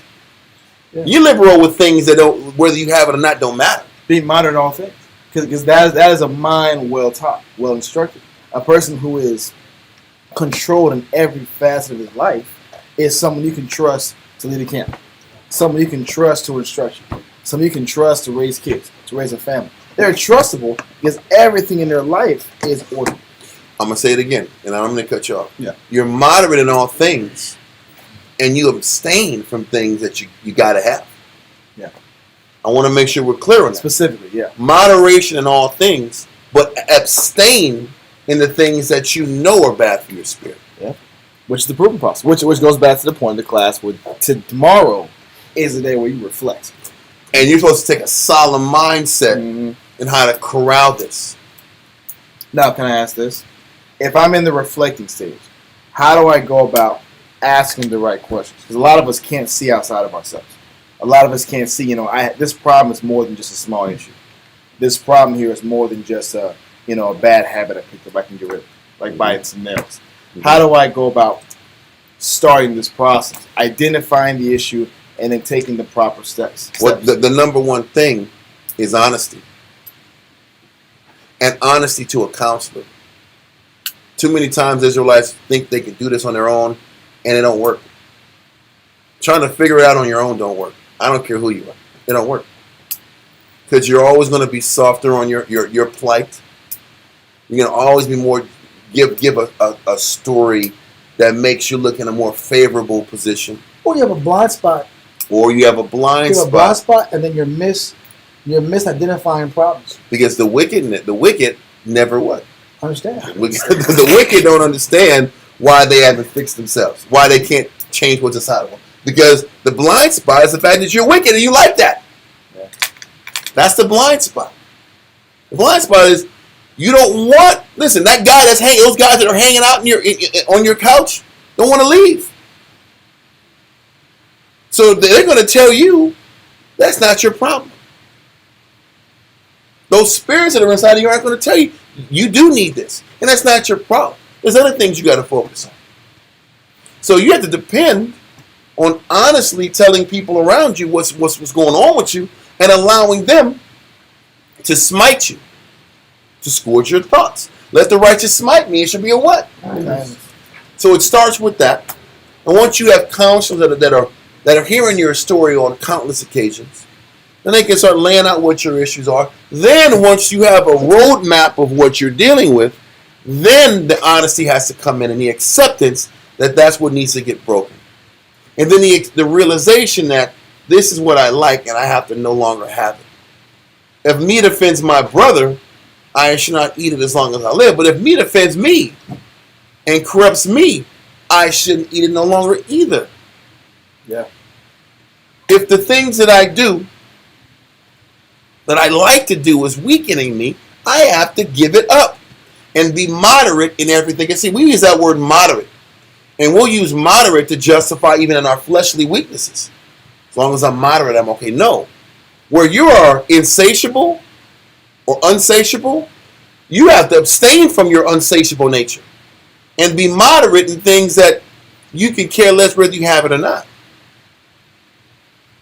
That's an important difference we're trying to explain. Do you have more of that? Okay. So, read on in 2nd Ezra 7.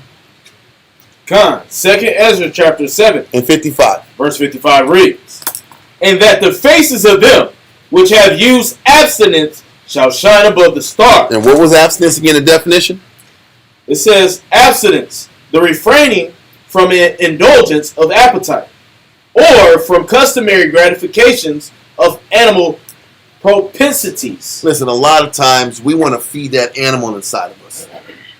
Have y'all taken the time to put a lust of the flesh to explain your animal propensities? Do y'all know your animal propensities? The scripture's just kind of showing you, you have to know your animal propensities to abstain and refrain from your animal propensities. This is why you need counsel. And then this is why you have to believe the counsel and study on how it's true. Some of us love power, and we get off to power. Some of us love control, and we get off to control. What is your animal instinct that you have to starve out? And if you can work that direction, then we can learn how to not sin anymore. Read on. Come. And then once you get to abstaining from your animal propensities, then you'll start realizing you have to abstain from the things that necessarily you don't need to get rid of, but you choose to get rid of for Christ. But we can't get into that level of abstinence until you can learn how to abstain from the literal things that are corrupting you. And that's when the faith comes in. Because if I abstain from the things that I tell myself I gotta have, do you believe that if you abstain from it, you'll be okay? And you'll have enough to get through life without it? That's a real question. Do you have the faith to believe that if you abstain from this animal instinct and this animal propensity that keeps riding you, do you believe that if you give it up, you can live a fun, happy, whole, complete life? That's what you have to convince yourself through the scriptures that can be done. If eating is my issue, can I abstain and live a real moderate life of eating the right foods, and can I find happiness in that? And have control of the portions and how much and densities of meat. Well, but it goes back to, am I going to be happy? Can I be happy with that? That's where faith comes in. Yeah. Can I be happy never being on social media again? Can I learn to be happy to just not watch TV for the rest of my life? Can I learn to be happy when I'm stressed out, not to fuel my lust, to give me mental ease? Can I figure out that there's other ways to find peace of mind when I'm stressed and be happy with that? This sequence of how to strategize breaking what's inside of you is how we can actually make the Day of Atonement actually sustainable and productive, versus it just being some prayers and some phone calls at 5:45 in the afternoon saying Salakias and I forgive you, or sorry for making mistakes and saying the wrong thing to you, and just eating at 7:45, 8 o'clock, and then going back like business as usual. You actually want to make this worth it or not? You actually want to make this circumstance productive or not? Give me more of the definition of abstain or abstinence. Come. It denotes a total forbearance. Meaning a complete forbearance. Read on. As in fasting. I mean, you're not going to you're going to afflict your soul. So let's tie it all into afflicting your soul. We're supposed to abstain for a day, meditate, study, communicate, counsel, so we can learn how to abstain for a lifetime in these animal propensities that dominate us. And are we going to sit back here and use this starvation as a symbol to starve what's inside of you that's keeping you back from getting closer to the Heavenly Father? Or are we just going to go through the motion, go through ketosis, because that's what happens with 24 hours of not eating.